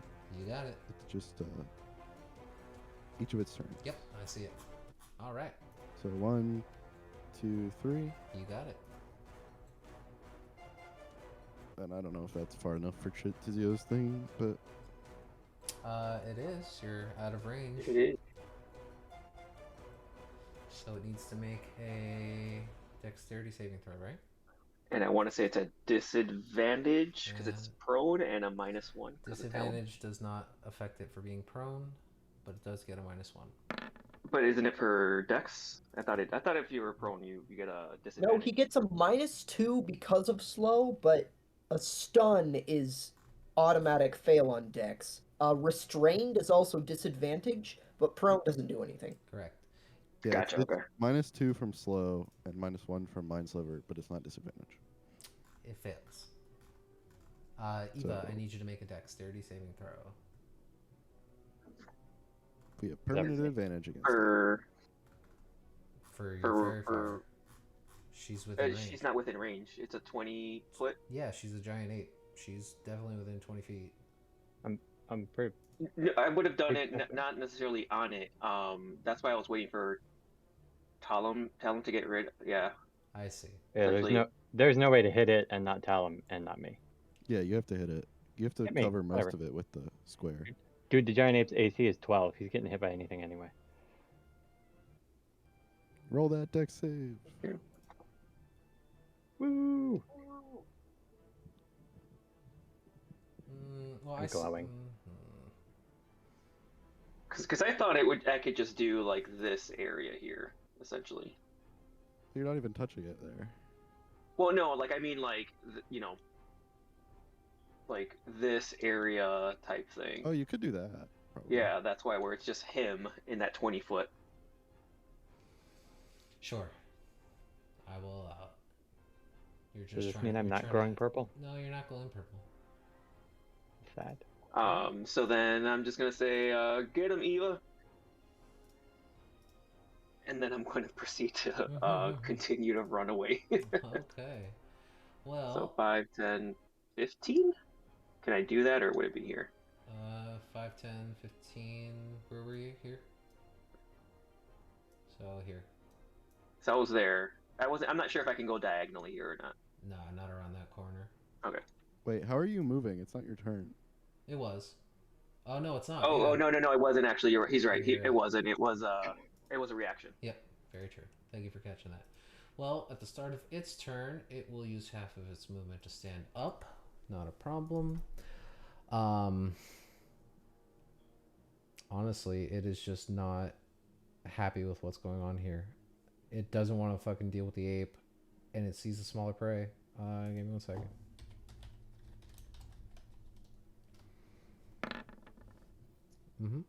It is going to continue to chase down the hall. So 5, 10, 15, and as it does so, it is going to smash through one of those pillars that is on top. I'm gonna take an opportunity attack. Yeah, go This for thing's it. terrifying. It has 60 feet of speed. Running would not have been a good plan. 23 definitely hits.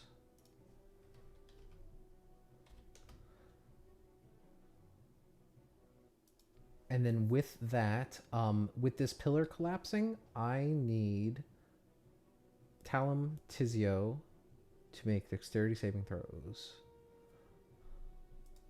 Oh shit. Because the ceiling is now that crack in the ceiling. Once this load-bearing beam has been obliterated by this creature, the crack has now started to expand even further, and it's starting to cause a cave-in. Dex, you said? Yes.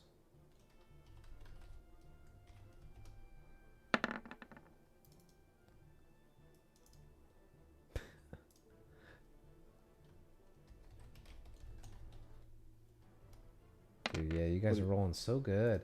So you both only take 3 points of bludgeoning damage, as now a portion of the chamber itself is beginning to like fill in with rocks. Even the creature itself took some of this damage as it fell in. He's no longer slowed. Oh yeah, you rolled bad. But with that, it kind of shakes off the debris and rocks, and it's falling around it. But any more damage chasing it might cause even larger cave-ins. But that's all it can do for this turn. It can't get close enough to you guys.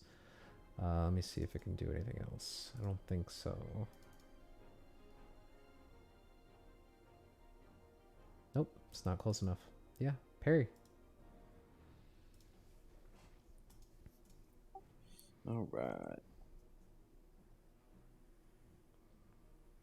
Let's start out with my spiritual weapon hit.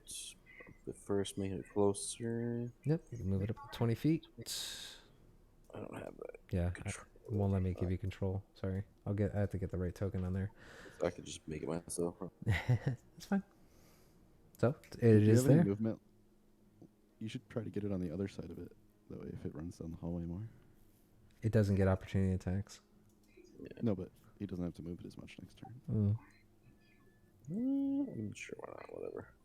Whatever. Float above it. Mm-hmm.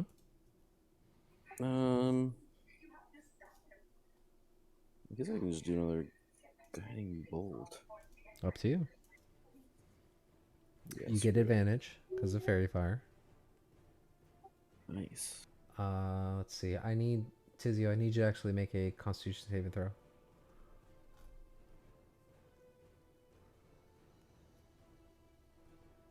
Okay, yeah. So you did get the advantage. 22 definitely hits. 16 points of radiant damage. Very nice. And now it has double advantage. Well, it's very bright, so you can definitely see them. This cavern, even though it's like dark, you have limited light sources. It is a radiant beacon of death. That just will not go down. Yeah, I'm done with that. Alrighty. Swing in with your spiritual weapon. I did that. Yeah, but you get advantage on it. Oh yeah, I suppose You get advantage on both. Actually, I thought you rolled twice. So roll the guiding bolt again too. I did that. I did the advantage for Oh, the guiding got bolt it. Yeah. already. Roll another spiritual weapon attack. Spiritual weapon. Nah, same shit. Alrighty. Yeah, it is showing signs of like bleeding and it is taking damage. It is getting hurt, but its back is to you guys. It is trying to charge down the hallway after the two smallest individuals it can find. Tizio. All right, so I am. I'm gonna move my 15 feet. However, I technically get 35 feet of movement, so I'm gonna take my action. So I get another 3 spaces, but then obviously the 2 5s combined, so I would get a 4th space to move into. Sure. So you're dashing? Yes, and I'm gonna dash around there, Okay. and that'll be the end of my turn. All Can't use it as a bonus. Yeah, go on, yeah. Yep. Just at a quick glance, as you're rushing down the hallway there, you see that the stone door is open, and you see some kind of figure on the ground. Eva. Right. I'm gonna move forward, and I'm gonna try and like rip him out of there.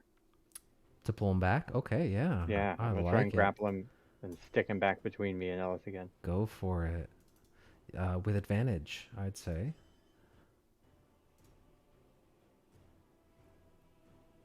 Beat that lizard. He rolled a nat 20 for 24. You beat him. So yeah, so you currently have him grappled, I'd say, if you want to pull him back. Yeah, I want to pull him back and like slam him down between where I am and Ellis. Okay, so first attack to grapple, second one to kind of shove him down, or you... Yeah. Sure. I mean- Yeah. Okay. Yeah. Sure. I'd allow it. You'd have to kind of pull back a little bit. But yeah. You can actually, because you're trying to grapple him and then force his movement, pull him back, and then also shove him down. Make another strength check for me. Sure. Strength or athletics? Athletics. Whichever's higher. 24 again. Let's see if he can resist being shoved. I think a second crit, wouldn't it? He did not. Yeah, so you grab onto him and he tries with all of his might to like claw into the side walls, and you can hear and see the sparks like showering down into the dark, murky waters. He tries to maintain his position, but you manage to just grip him and just bite through the pain of the spikes on his body. You take... no, never mind. You manage to pull him back and just shove him into the dark, murky water. So he is prone once more. So Can I move him out of the hall a little bit? Yeah, I'd say you can pull him back to like here if you like. Yeah, that works. Okay. Or if you want to be on this side, it's up to you. Yeah, I was trying to like pivot my body, like grab him and pivot so that I was still between him and the hallway a little. Oh, I see. How much movement do you have? 40 feet. I'd say you're too big for the hall itself. So I mean, yeah, you can try to like block his passage like that. Yeah, something like that blocks him. That's good. Sounds good. Do anything else? No, that's it for me. All right, Ellis.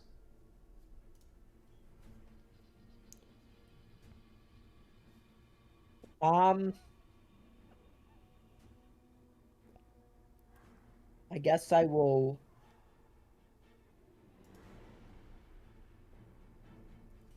take a look around the room. Since it's a new place that I'm in. Yeah, you can see that there appears to be a large like chamber of sorts on the left here with these three very large statues, one of which seems to have toppled over and had fallen down. There appears to be some kind of like large iron curtain or something kind of hanging up on the eastern side of the wall. You'd have to kind of move it to see what's beyond. But Oh, absolutely.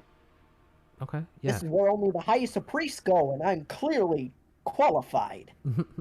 Yeah, as you kind of peer into that space, you can see that there are a number of like crates and barrels. You also see that there appears to be like a door to the south. Ooh. I'm gonna walk in.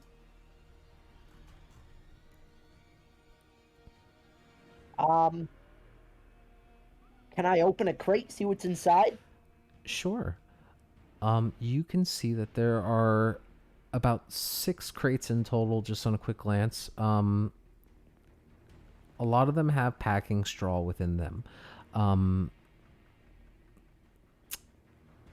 Just at a quick glance, some of the things you can see are rations, some caltrops, a pair of manacles. But yeah, if you want to... Rations? I'm gonna use my action to eat some food. Okay. Sure thing. You can easily do that. You just tear into one. It's a little stale, but there are some like dried out like biscuits or something that are in there. Is this the best use of my time? Probably not. Caltrops are probably a better use, and I'll start grabbing the caltrops. That's the end of my turn. Sure thing. Tell him. I will go ahead and cast. Yeah, I'll cast Mindsilver at it. Yeah. Do I need a roll to be unpoisoned or anything? No. At the start of your turn, it goes away. Awesome. So another int save, yeah? Yep. They're so good at these. Failure. 6 damage, and if he rolls a saving throw before the end of my next turn, minus a d4. You got it. And I will go ahead and he's grappled, right? So I don't need to do anything. He's not grappled anymore. He was shoved to the ground. The giant ape pulled him back and kind of shoved him into the water. Oh, okay. Cool. Then I'm good. All right. Yeah, he has no choice. It is just going to kind of stand up, and it's just going to attempt to make attacks on you, Eva. It's not slowed anymore. So he's going to take a bite and 2 claws on you. For 24 to hit. Yeah, they sees 12. Oh, gotcha. So 12 points of piercing. And then it's going to slash at you twice for 24 to hit for 8 slashing. and a natural 20 for 14 points of slashing. Or let's roll some concentration saves. Yep. So the first one you need to succeed is a 10 or higher. Is it not rolling? It's taking a minute. Oh, it's because it has a little box. Sorry. No problem. So, okay. Bloop. So after the first shot, polymorph fades.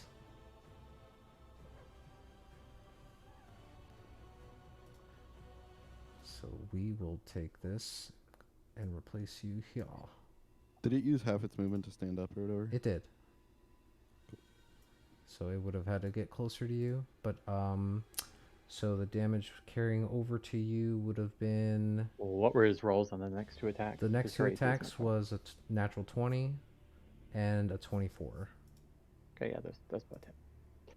So it'll be 8 points of slashing and then 14 points of slashing.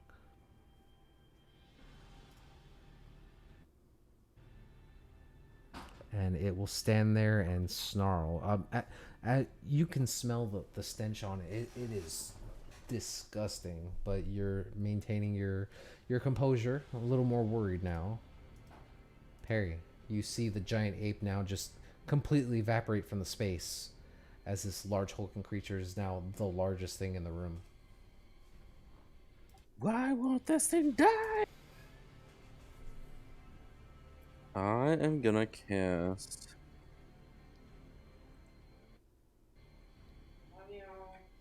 Entangle. That's Okay. what it is.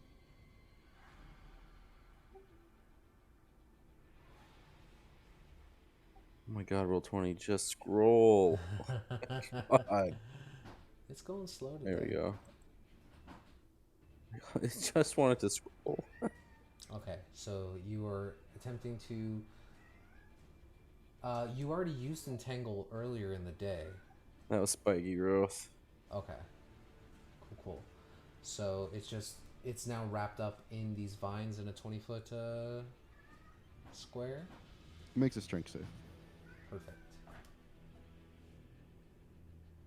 All right. And it has a -3. -3 strength save on the spell. So it rolled a 18 -3. 15. Just enough.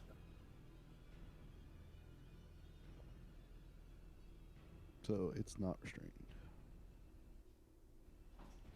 Well.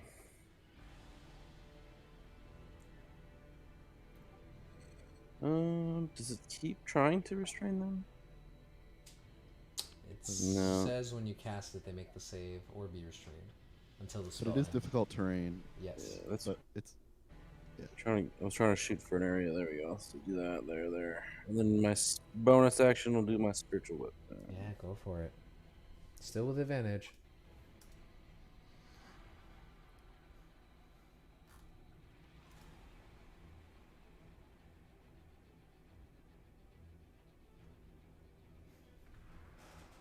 Oh. Yeah, twice now. Man, that's way better. As you slam down on it with your anvil, how do you want to do this? Yes. You see Marauding Spirit come up and grab the hammer and just uppercut the shit out of it. Just your parry. My God's better. and as you shout that out, you see that there's this moment where this creature was looking down at Eva, and it kind of like goes to turn towards you in the back, and it just does not see it get blindsided by this uppercut from this solid piece of anvil. And as it does so, it gets slammed backward onto that small island that Mortlock was earlier fighting on, and it just kind of slumps on its back, and you can see that the wounds that it's been taking over time are now just like completely starting to just bleed out, and it's just lying motionless on its back.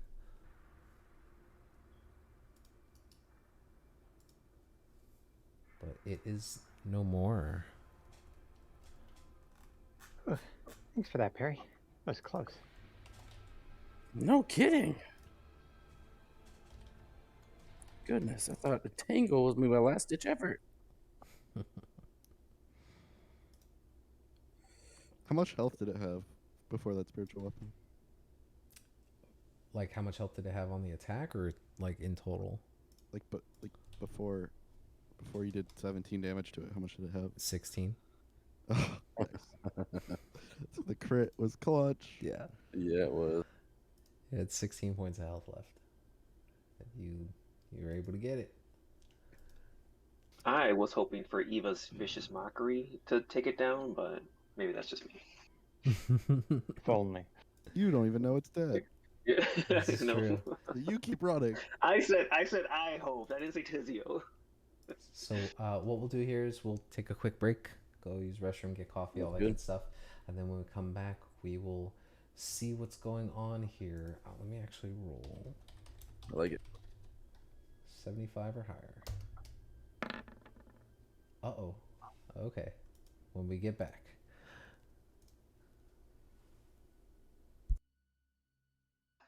Like against us, Yeah. against you. Like, Uh-oh. Tizio's still in the hallway. Bye, Yeah. Tizio. Well, Tizio uh-oh. has to get knocked down at least once Uh- a session, so uh-oh, the ceiling's starting to collapse. But we'll be right back. Alright. Okay, Tizio has resistance to ceiling damage, right? That's really weird. I was wondering why like the Tasha's manual thing like was saying that about the artificer's arcane armor. It's really interesting.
I am back.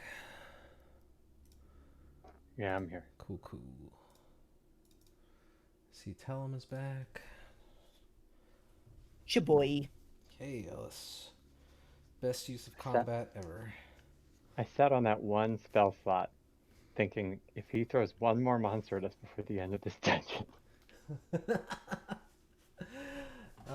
It's good stuff, man. Good job managing your spells. Yeah, I'm down to one spell slot. I mean, I could transfer one Good. Divinity Channel, but That means I'm doing a good job. yeah, this is a tough one. It's been a while since I had a fight like this. Well, consecutive fights. Well, let's see. I think everyone's back. Tizzy, are you back?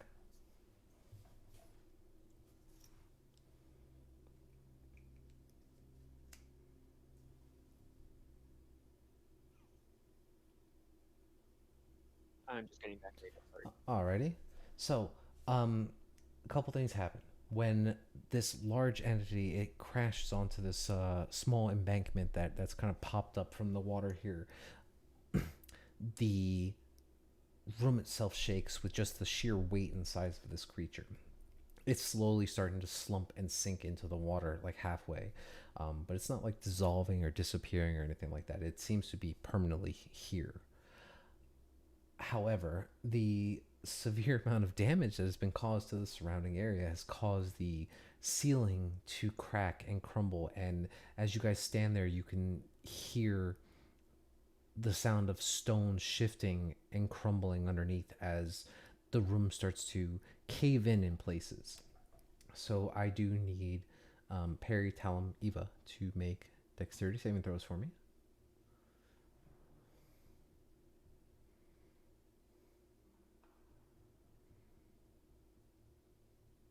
Nice.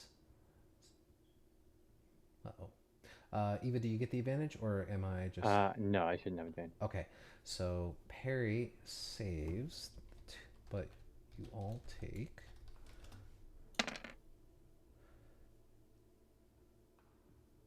Perry, you take 6 points of bludgeoning damage.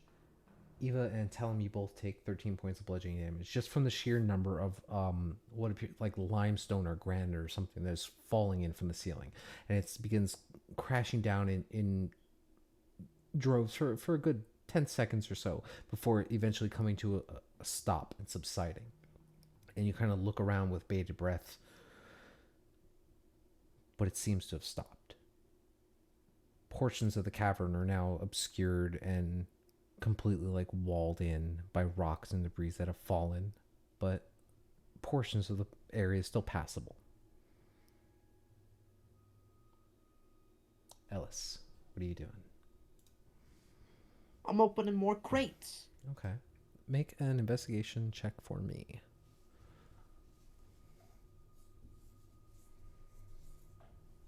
I need this coffee so bad.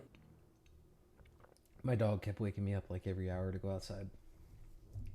Just because it wanted to. Not because it had to go pee, just because it wanted to. And it knows it will wake me up. I hate pets. I love my dog. She's in here taking a nap right now. No, Talum and Eva both got hit, Tizio. You heard it in the distance as you're running away.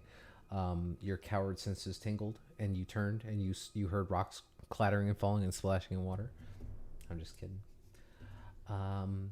Ellis, you kind of look around, and yeah, popping open a lot of these crates, a majority of it is just like packed with straw. But you do find about 10 days worth of rations, a bag of caltrops. There seems to be like about 20 or so in there. 3 flasks made of silver with these metal corks. 6 pairs of manacles, some tinder boxes, about 8 or 9 daggers, and what appear to be 4 potions of healing. I will take the potions and the flasks. Okay. kind of just There are shove it in my pockets for now. three Is the flasks, 4 potions. 3 flasks, 4 potions. Is the door open? Yeah, it's not locked or anything. You kind of kick it open, as Ellis does, and it reveals as soon as Roll20 lets me. Ugh! Every time I click on reveal, it hides it instead. There it goes. So let's see here. It just reveals a small little alcove. You can see that there are wooden crates here. There are just torches among torches, just stacked up in crates here. Oh, I'm sorry, I misread that. Crates that used to contain torches. There are currently only 5 torches left.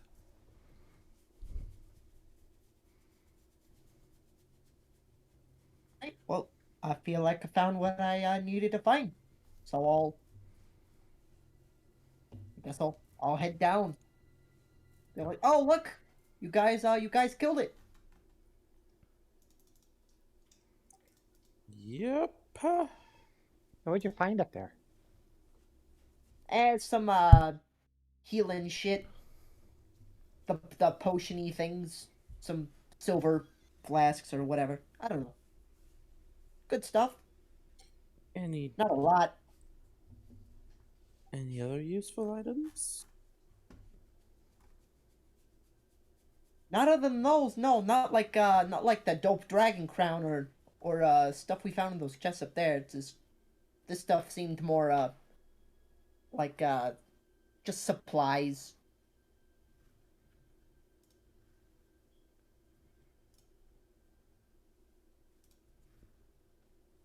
So no incriminating evidence?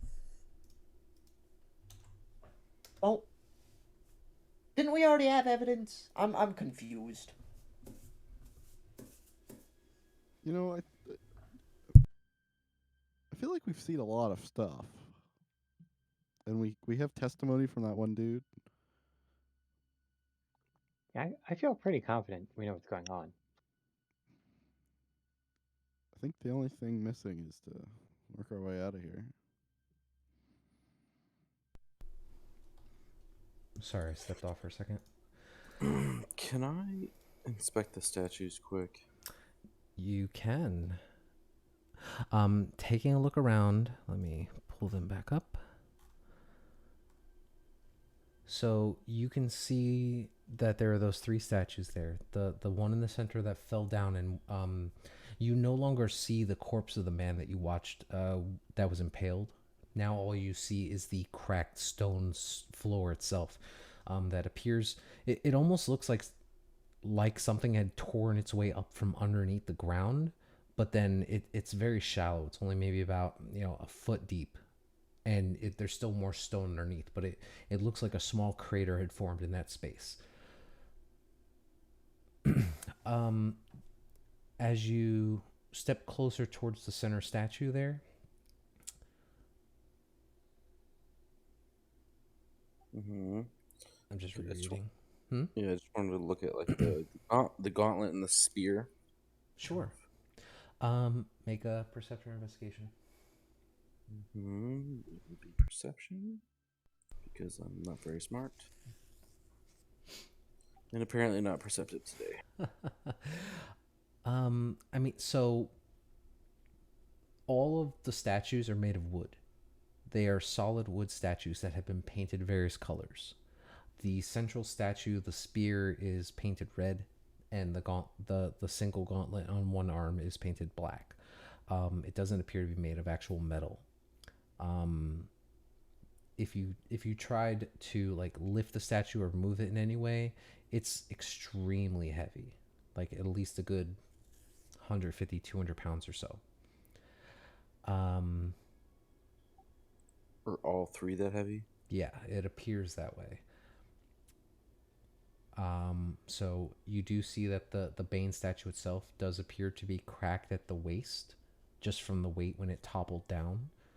Almost about to be split in 2. If you were to like shove it, it probably would break in half. Perry will shove it to break it in half. Sure. Make a strength check.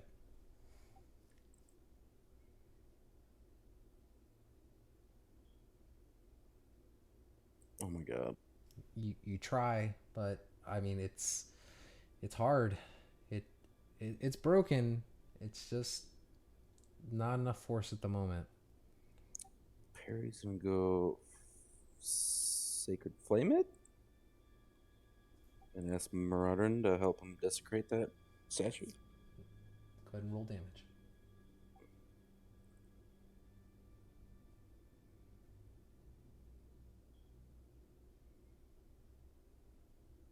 Oh yeah. Nice. Yeah. You reach out to Maraudon and cast Sacred Flame, and the wood statue does begin to ignite, and slowly over time it's beginning to burn. This thick black smoke begins to billow off of it. You don't know whether that's because of the combination of the paint that was put onto it or just the rotting wood that is the statue is made of. But it appears to be burning. The other two statues, the one to the north, you can see this statue has like this harlequin mask that it looks like it can be taken off, like unhinged. If you do so, you can see that there appears to be this ghastly skull-like image underneath. That was, and the mask was kind of like hiding it.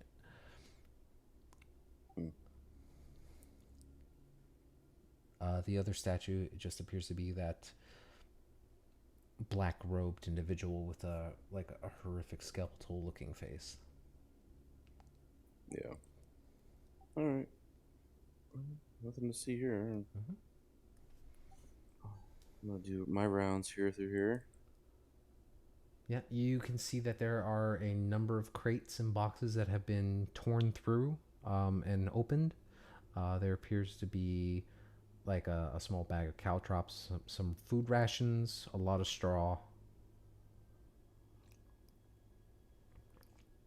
But it looks like somebody had rolled through it. I'll take me some caltrops. Sure, go ahead and... It's a useful little item. Mm-hmm. Go ahead and mark off 20 caltrops.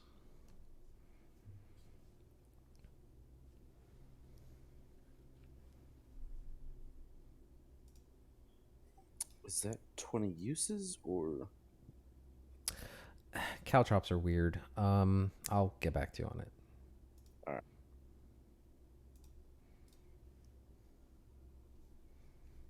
I'll figure out the actual number per 5 foot square and all that good stuff. So. Yeah, no worries.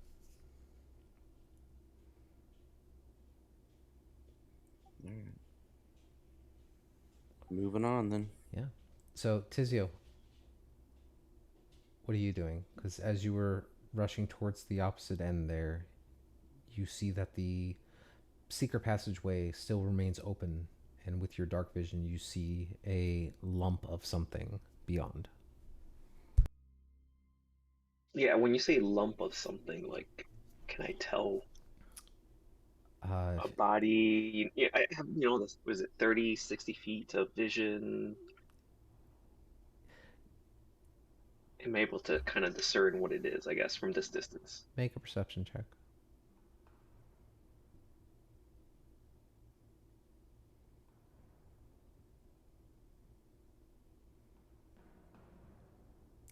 It appears to be a body of sorts.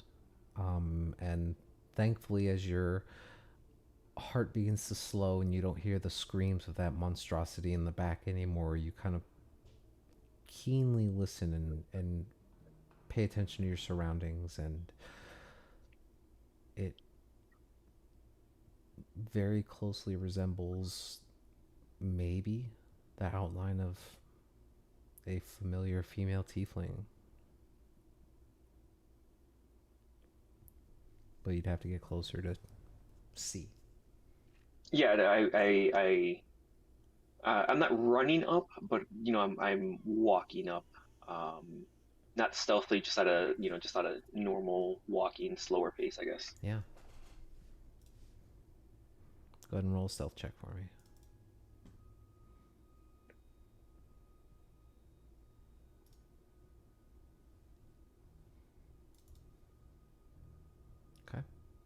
Yeah, quietly you kind of creep up closer, and when you get to about like 20 or so feet away, it's hard to tell color in the dark as everything's kind of shades of gray. But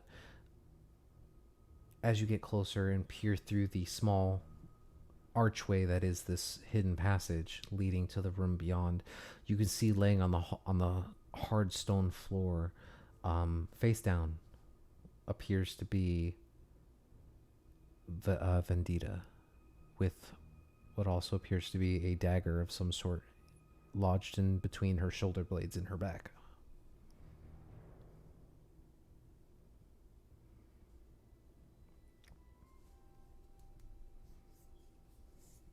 Told you guys to grab a weapon.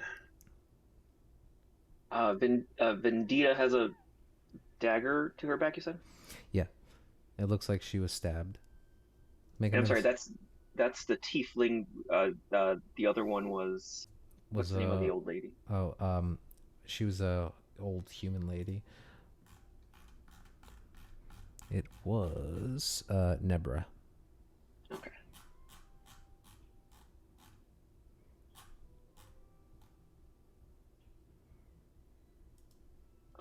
Yeah, I'm gonna kind of go down and just kind of like, it's hard to describe it, I guess, but just kind of pick her up. We're kind of like, head on my arm, like the forearm type thing, and just kind of look for any other wounds or anything like that type stuff. But you said a medicine check. Yeah, make a medicine check.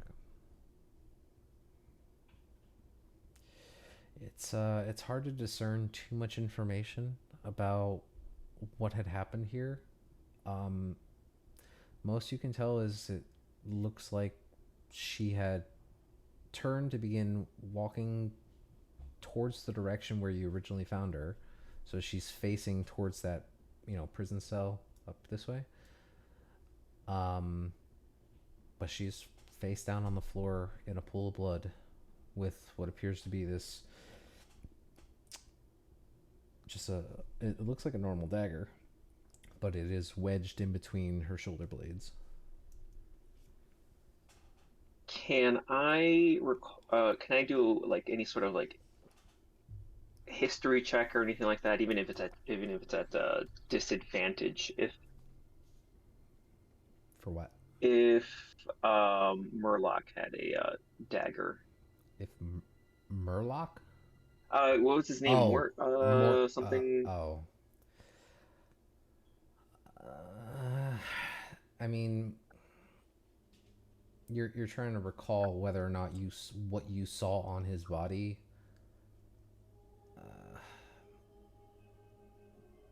Make an intelligence check at disadvantage.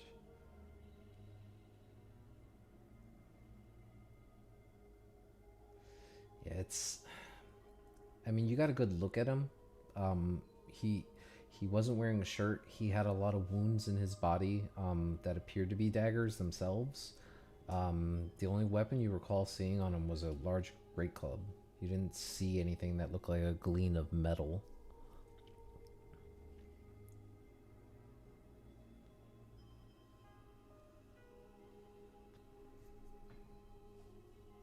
I'll go ahead and remove the dagger, Mm-hmm. kind of clean it off, and kind of pocket it, and I'll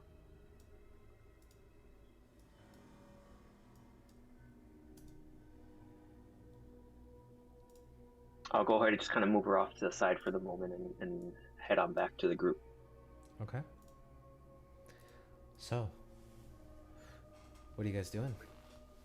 You eventually all kind of congregate together back in the central chamber.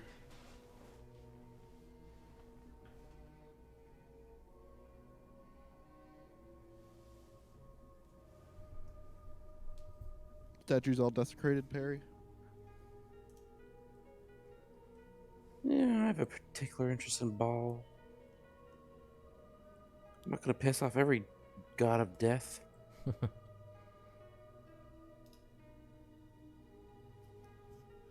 We good to get out of here?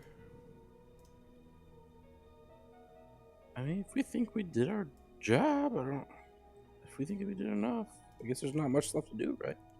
We're out of corridors, I think. Yeah, I suppose. It's like nice to have something tangible, I guess. I don't know. Anyways, Okay. So you guys are heading out the way you came in? sure. Okay. Well, you all, are you guys leaving the treasure in place? I thought we grabbed that You didn't- before the fight started. Oh, well, we kind of we talked about what was in there. Oh, no, yeah, we take all that. Okay. So it's a lot of stuff and it's heavy. Let's see here. I mean, the copper is literally like Yeah, we tons don't- of gold. We leave that behind. And Leave copper. pretty much the same for the silver, I would imagine. So the boxes themselves, empty, weigh 25 pounds. Let's see. Did you have a bag of holding? I mean, I also have floating desks. We can carry as much as we want. But do the boxes look particularly fancy? Like they would be worth a lot of money? They look ornate, and they have that symbol of that pinwheel looking thing with the various colorations on it. I mean, they're well crafted. They could fetch for a price if you sold it to the right person. Eh, Let's see here. not that motivated. The I mean, fur- do you guys want to Yeah. go about trying to get those boxes out of here? Like, let's just grab the important items and get out of here. Box of copper isn't really worth anything. Okay. Well, I was gonna say there's also the other hallways and shit that we haven't gone through. I don't know if we want to go through those or not. I think there's like only one or two. I mean, we can check those, yeah. But okay. So just to be clear, what you guys are taking then. So out of the first box, there are 2 red crystal vials with gold stoppers. yeah, we're taking those. Okay. We're leaving the copper. Okay. The second chest had 10 amber stones and about, if you took a little bit of time to count it, about 1,200 silver pieces. But, I mean, that's 100 gold. Seems like more effort than it's worth, but we can bring that if we want.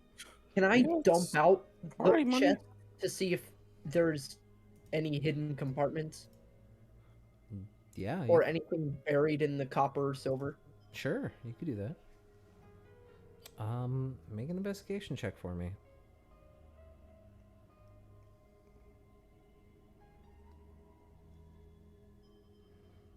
Yeah. As you guys are kind of sifting through the materials in the boxes, once you're done with those bits, Ellis starts lifting up these boxes, and they're like, in total, like just one solid chest weighs anywhere from like 60 to 80 pounds, and he just dumps its contents right into the pile of the floor there. You kind of sift through, and other than the things we talked about, there doesn't appear to be any like hidden compartments or anything like that. So the second chest has those 10 stones. The third chest had let's see, the porcelain mask And more copper. and more copper. But when Ellis actually dumps the contents of the copper out, there's some scattering of silver pieces, roughly about 500 or so.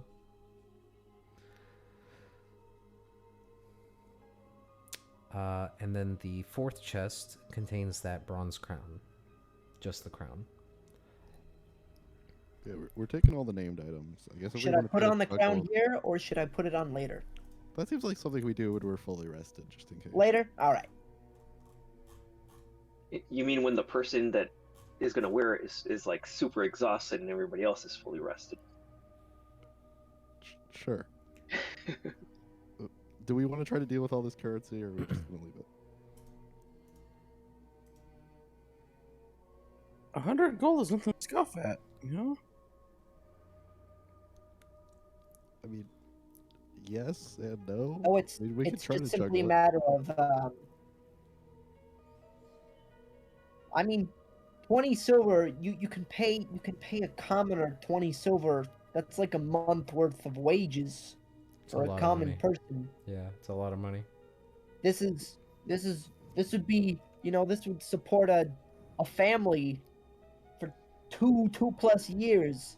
But Fine, I'll make a disc and we can give it to some random dude. I just feel like a normal group of level 7 players would be super grateful. I'm not ungrateful. I'm just saying it's 100 gold, and we're talking about 1,200 pieces of currency. That's a lot of volume that we have to move. Like the bag of holding's already pretty full. I mean, you said it's 100 silver. No, it's 1,200 silver. Oh, 1,200. Okay, sorry. It's a lot of volume. So I mean, I'll cast a disc and we can pile a bunch of shit on it. But sure, I'll do that. I mean, at the very least, we could be a bit more generous around town. Nothing bad about that. It's also extra money we can put towards I'd just like to the point out, tavern. carrying trunks of money through the town seems a little suspicious, doesn't it? Fine, I'll carry 500 of them. Yeah. Look, if we carry around 500 silver, right, and we just tip people more. I mean, this is tip money. This is what it is. Whenever we get served at a restaurant, we just tip them double. Sure, we grab the money and put it into the friendly person fund. Wait, silver? 1 silver is like a tip? I've been giving everyone gold. Oh, That's 'cause shit. we made so much money back in the day. That's gold like- doesn't mean shit to us. Tizio, I told you that was wrong. That's like suspicious. That's a suspicious level of tip. I mean, they were helping though. Like, A commoner's wage is like 2 silver a day. I mean, I know Well, that, but one gold is even great. It's a pretty nice tip. No, that's makes a great. it makes them not betray you. It'll do I'll that. just, murder you in your sleep so they can take all your money because you're a rich idiot. You know, Eva, when you word it that way. But I will take 500 of the silver. Okay. So you guys spend some time sifting through and distributing what you want. Yeah, so I'll take all the cursed items, and you guys take all the silver.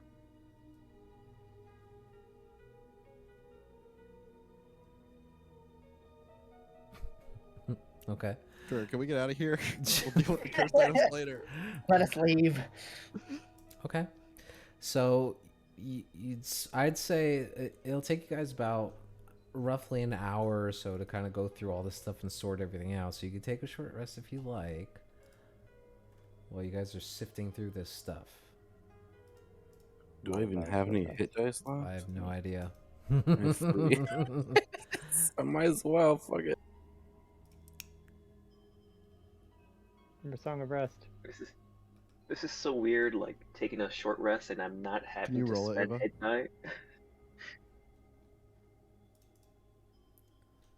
You want me to roll for everyone? I mean, I don't know. I'm not the DM. I just don't want to have to click the button. What? Everyone Do gets we- an do extra we- 3. Oh, Eva Oh, can, you yeah, rolled a yeah, three. Eva can roll for everyone. Yeah, I can roll. Yeah, that works. I like that better. That's how good her song is.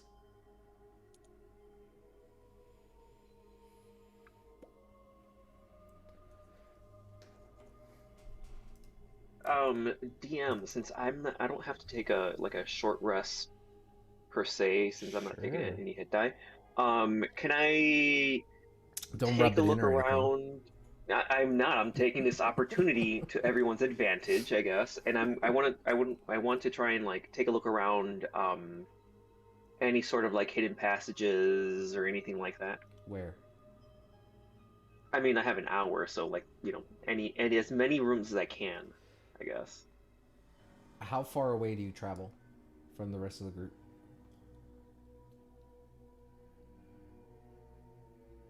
The 3 main rooms here. What is it? D something Okay. here, 33 and 32. So, okay.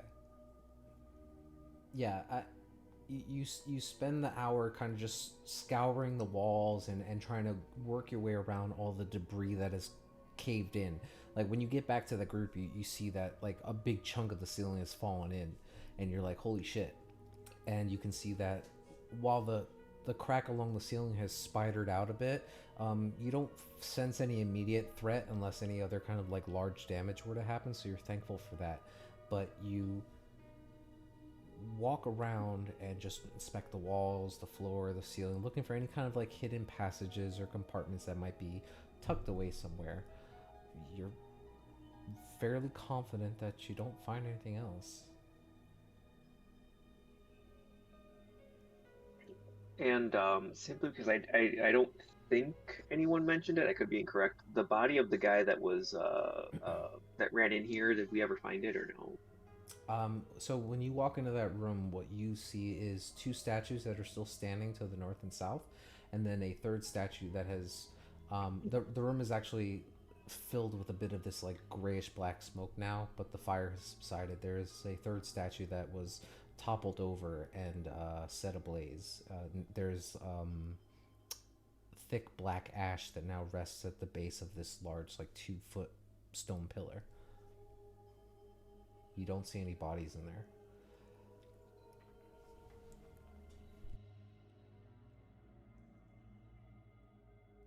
Hey Perry, what happened to the hooded figure? The one that ran away. Did we ever find him?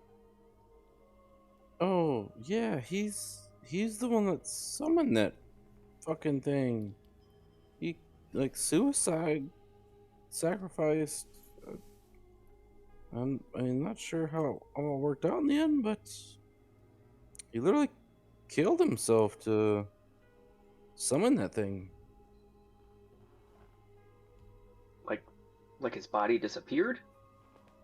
Yeah, he slit his wrists and bled out, and his body and blood conjured whatever that fucking thing is.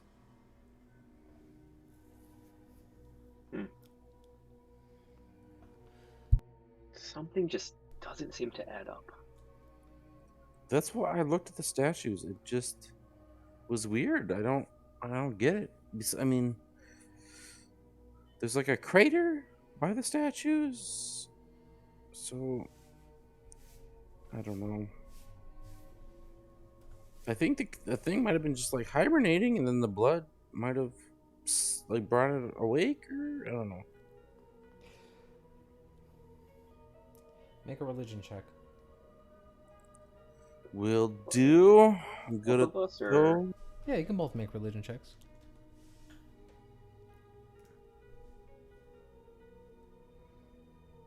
Why is religion and intelligence? Anyway.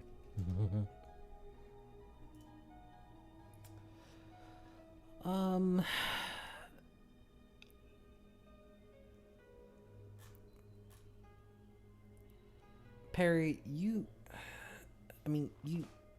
don't know all the inner workings of Ball and like how deep his history goes, but like the most prominent things you know about him is that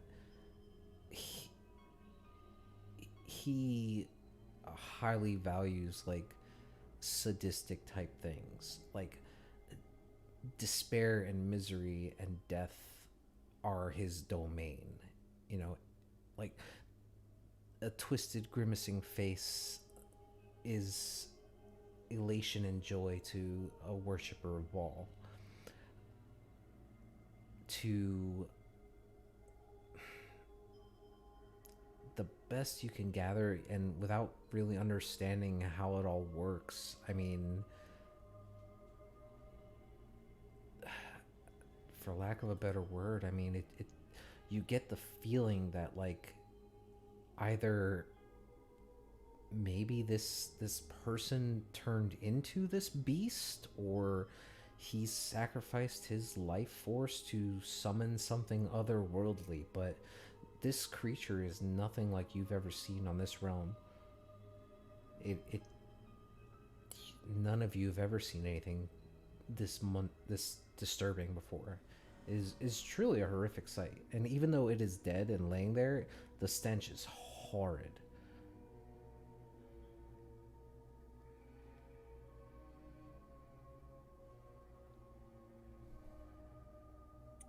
Yeah, this is an abomination. Whatever it is, we should leave this place. Murloc said these are cultists. Who knows what kind of crazy nonsense they've been up to? Yeah, like Baal is literally known as the god of violence and ritualistic murder.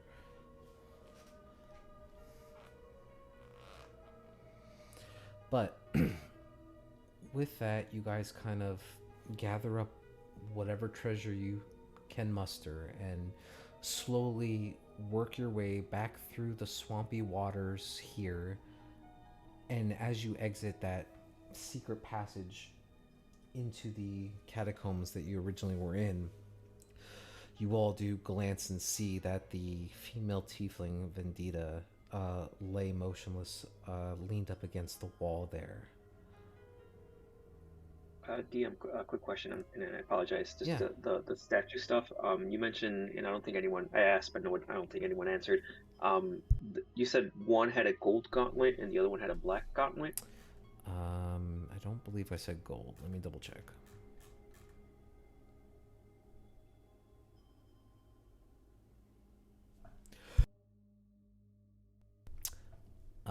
I did not say gold. So the description I read was the center statue resembles a heavily armored man whose face was hidden behind a fearsome visor on his helmet, or of his helmet. He was painted in full red except for his right gauntlet, which was black. Clutched in his gauntlet is a blood red spear pointed upward. The statue to the north represents a purple garbed male wearing a harlequin mask and holding a dagger behind his back. The statue to the south portrays a black robed skeleton with its jaw open wide and its bony hands outstretched. Not sure where I got gold from then. Thank you. Mm-hmm.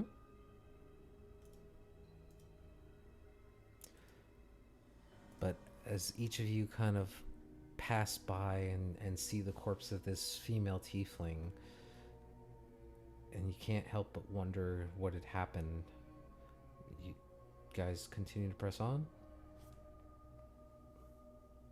Yep. Okay. Should Guys, we I take think her I know what body? happened.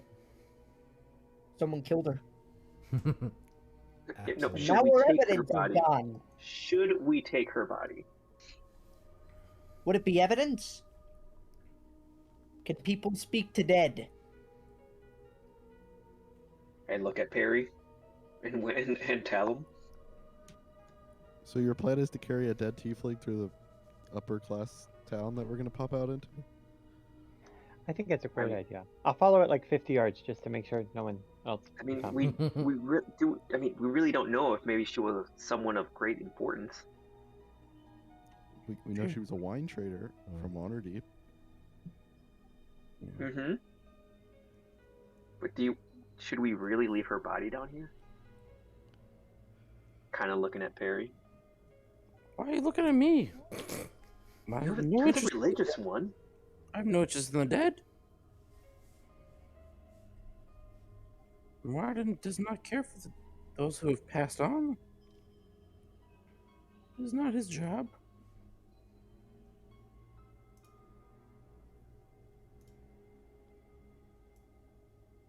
Very well.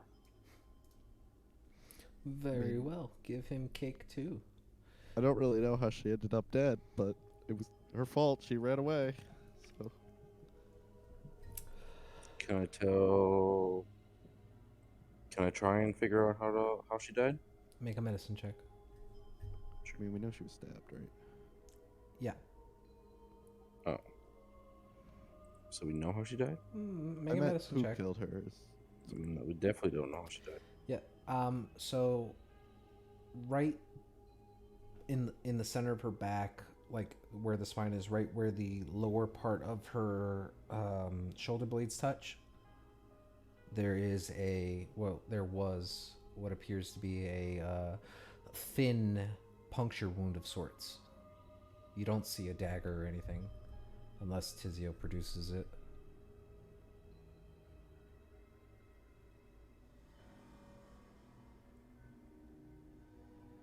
I will not.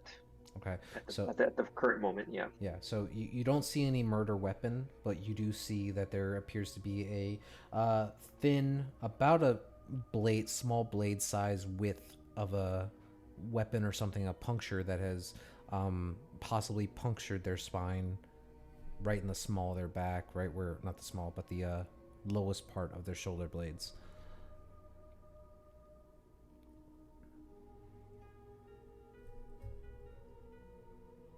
Stabbed in the back.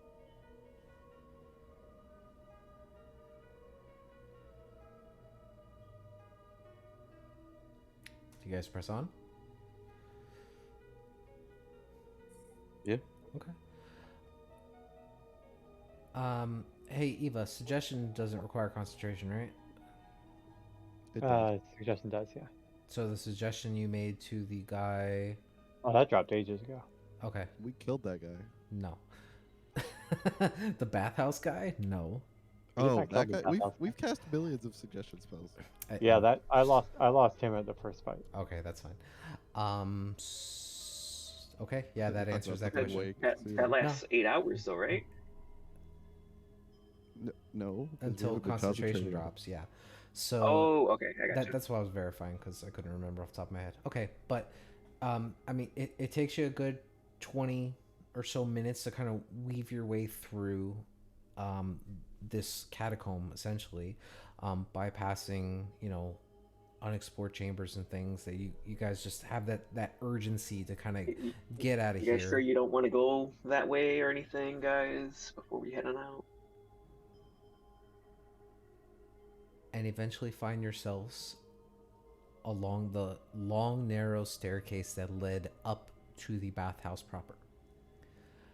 When you exit into the small parlor room where the singular massage table is and all the beautiful smelling, like scented oils and stuff lay, there's nobody in the room, and you kind of,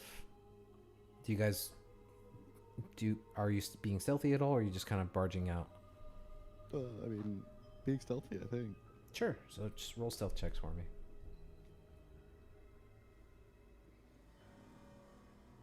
Nice.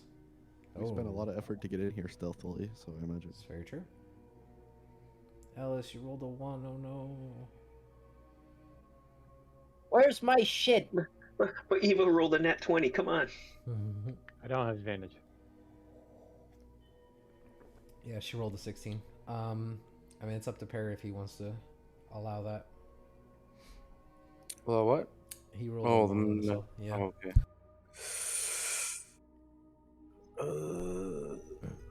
Fuck it, might as well. I made it this far. Sure. So go ahead and roll again. Cool. Very nice. Quietly, you each kind of push your way out, and when you peek out the doorway, the bathhouse appears to be empty. The sun is getting lower in the sky.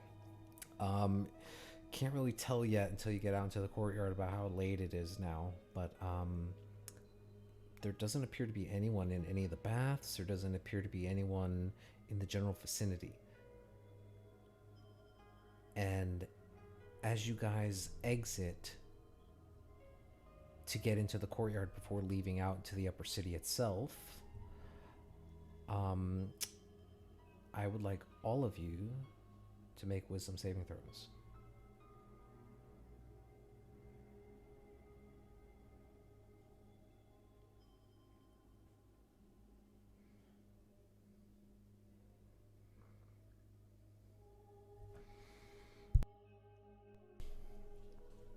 Okay.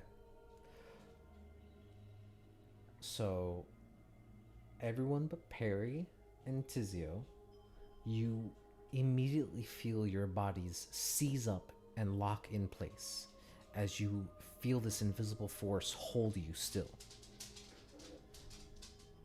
As you all stand there within the courtyard, you can see that there are 10 humanoid individuals, all donning solid black clothing, leather garments, and these long black mantles that drape down their lower backs towards their calves. They each appear to be wearing this obsidian looking mask that spreads out in all directions. And that's where we'll pick it up for the next session. Damn it.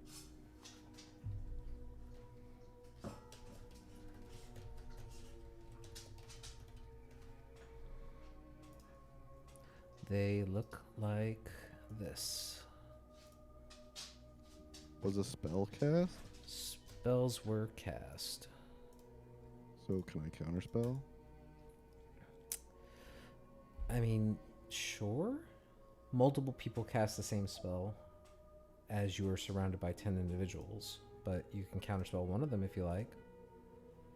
Sure. Okay. I will allow you to re-roll the saving throw. That's. Wait, what? So, Uh, multiple people showed up. More than one person cast Hold Person at a higher level, so you guys got double targeted. Can we tell how many? There are about 10. No. How many casted it? Oh, it Like, I'm assuming, obviously, we see them saying and doing some sort of, like, you know... Whatever. I won't hand counterspell. gestures I'll type save my stuff. spell for later. It's fine. Not worth it. It's fine. it's more of a they were holding it for when people came out. I mean, sure. But it's not a big deal. If there's like 15 people casting, it doesn't matter. Okay. I understand. But we will pick up on the next session with these individuals standing in front of you. Bastards. Good session, guys. Yeah, it was good stuff. Mm-hmm. Finally out of this fucking tunnel. You all level up. So many intersections we didn't go Oh, through. shit. I don't believe you. I know, right? I No. felt like we sessioned up like 2 sessions ago this time. Shh. You all level up. Level up. So just be mindful of what you're gonna pick Yeah, and we all got- that stuff. Reroll yours, Perry. Jesus. But yeah, you'll all level up, and then you'll hopefully get a long rest, depending on how your conversation with these individuals go. A long rest in a jail cell. Got him. You did They roll seem over friendly. average. Good job. But if you have any spells to choose from, consider them. I would say don't. Feet and AS. I would say. Yeah, I was just about to ask that. Is there any sort of restriction in terms of like feats or multi-classing or anything like that? If you are trying to multi-class, talk with me after the session about it, and we'll work on it. If you want to take a feat, just let me know. Everything's fine as long as it's not like, homebrew stuff. Bro, Yeah, no, I no, just of found this course, feat yeah. that gives you 20 in all your stats. Yeah, okay. That's the same one I was looking at. Hold off on leveling up your stuff until after the conversation. That way, if you guys do end up in an altercation, you're not, starting over fresh, and it makes things confusing. So, but Gotcha. great I job, might start guys. paladin. I might do multi-class paladin after this level. But that's about it. Yeah, if you guys want to, that's totally cool. Multi-classing, that's fun.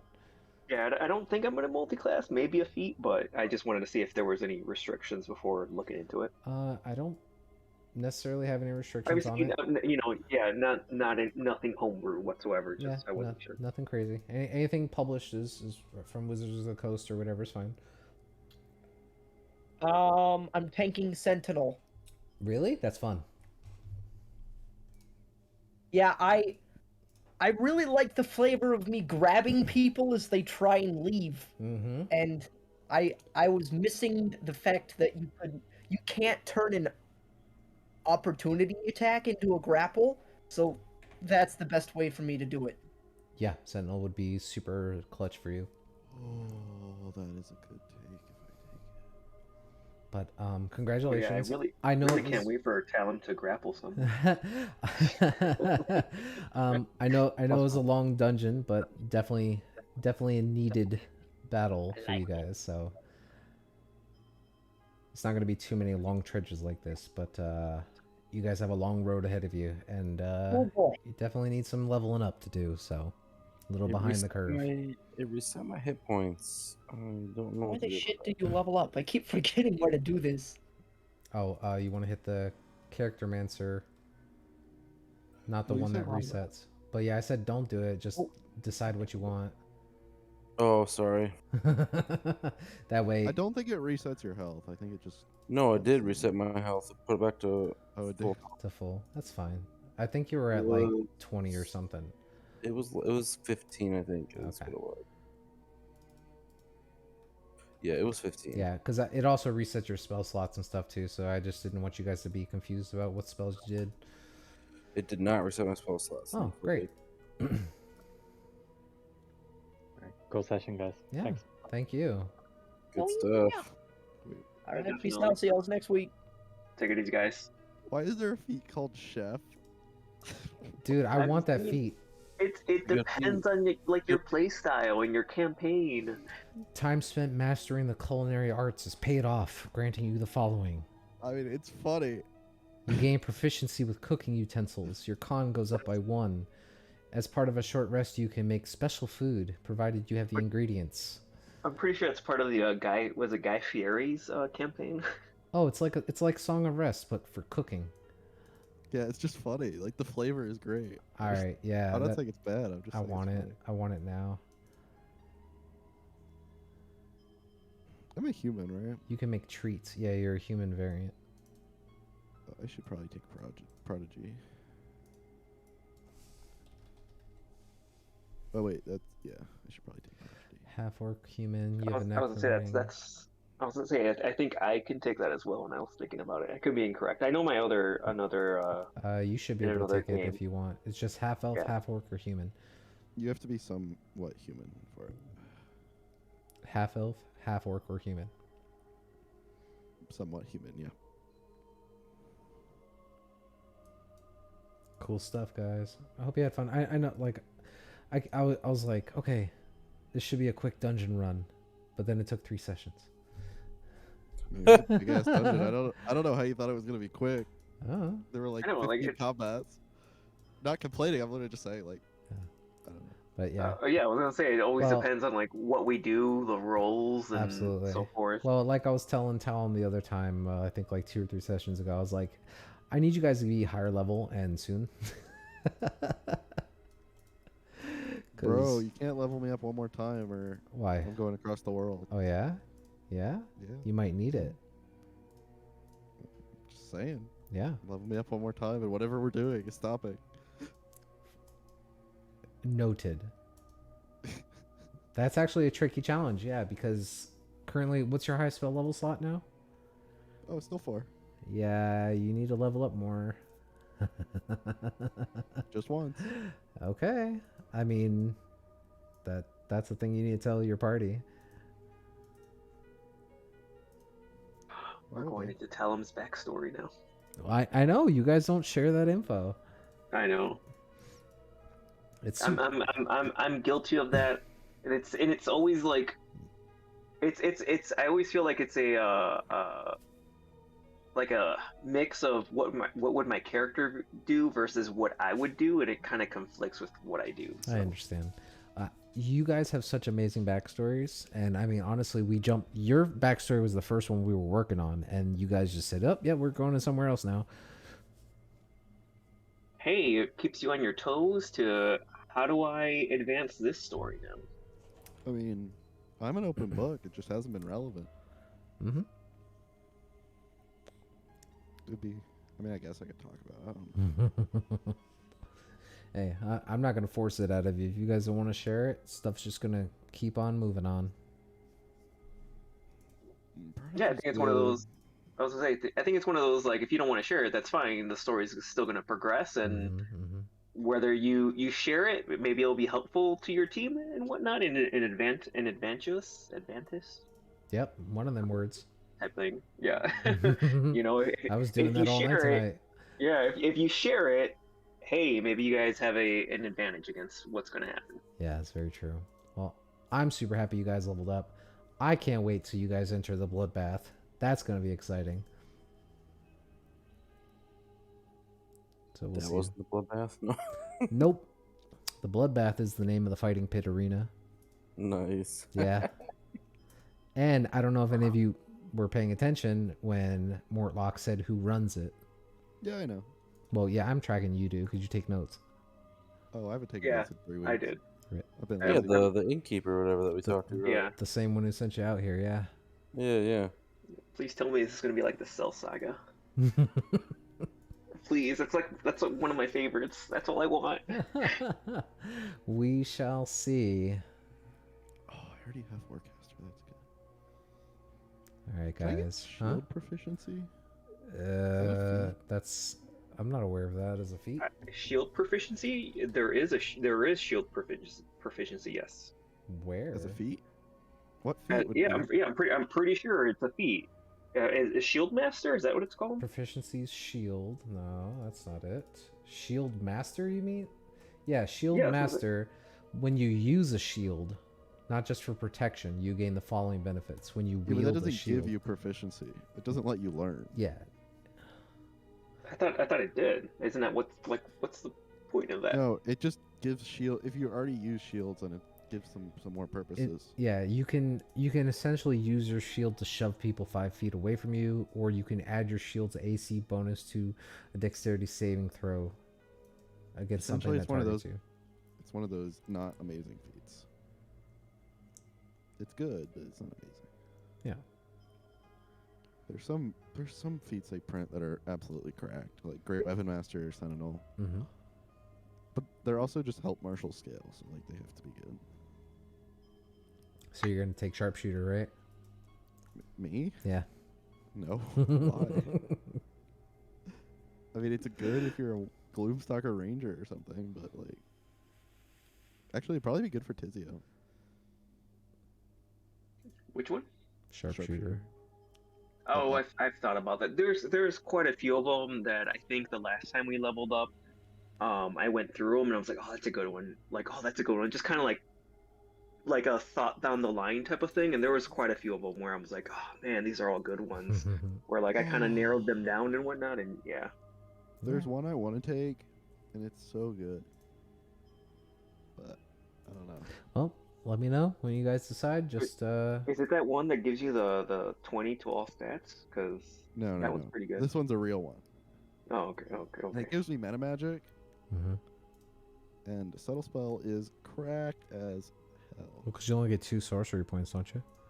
Yeah, but Subtle Spell's only one. So Yeah, it's I know. 2 Subtle Spells a day, like that's Yeah, it's pretty good. plus. Yeah. Hope you're not too irked about being double hold personed. No, that's fine. It's kind of thematic Completely about. fine. Yeah, it's No, more of yeah, a. it's cool. Yeah. I wasn't mad. I was just like, oh, there's a bunch of people, and I wouldn't be. Yeah, like there's wasting spell slot. there's literally like there's 10 of them, at least 3 of them are clerics, and they're trying to stop you from leaving. Are they wearing? They They're were wearing like you said, black. they're cloak and cults of the stuff? dragon. Oh. Not that your guy would know that, but they're dragon cultists.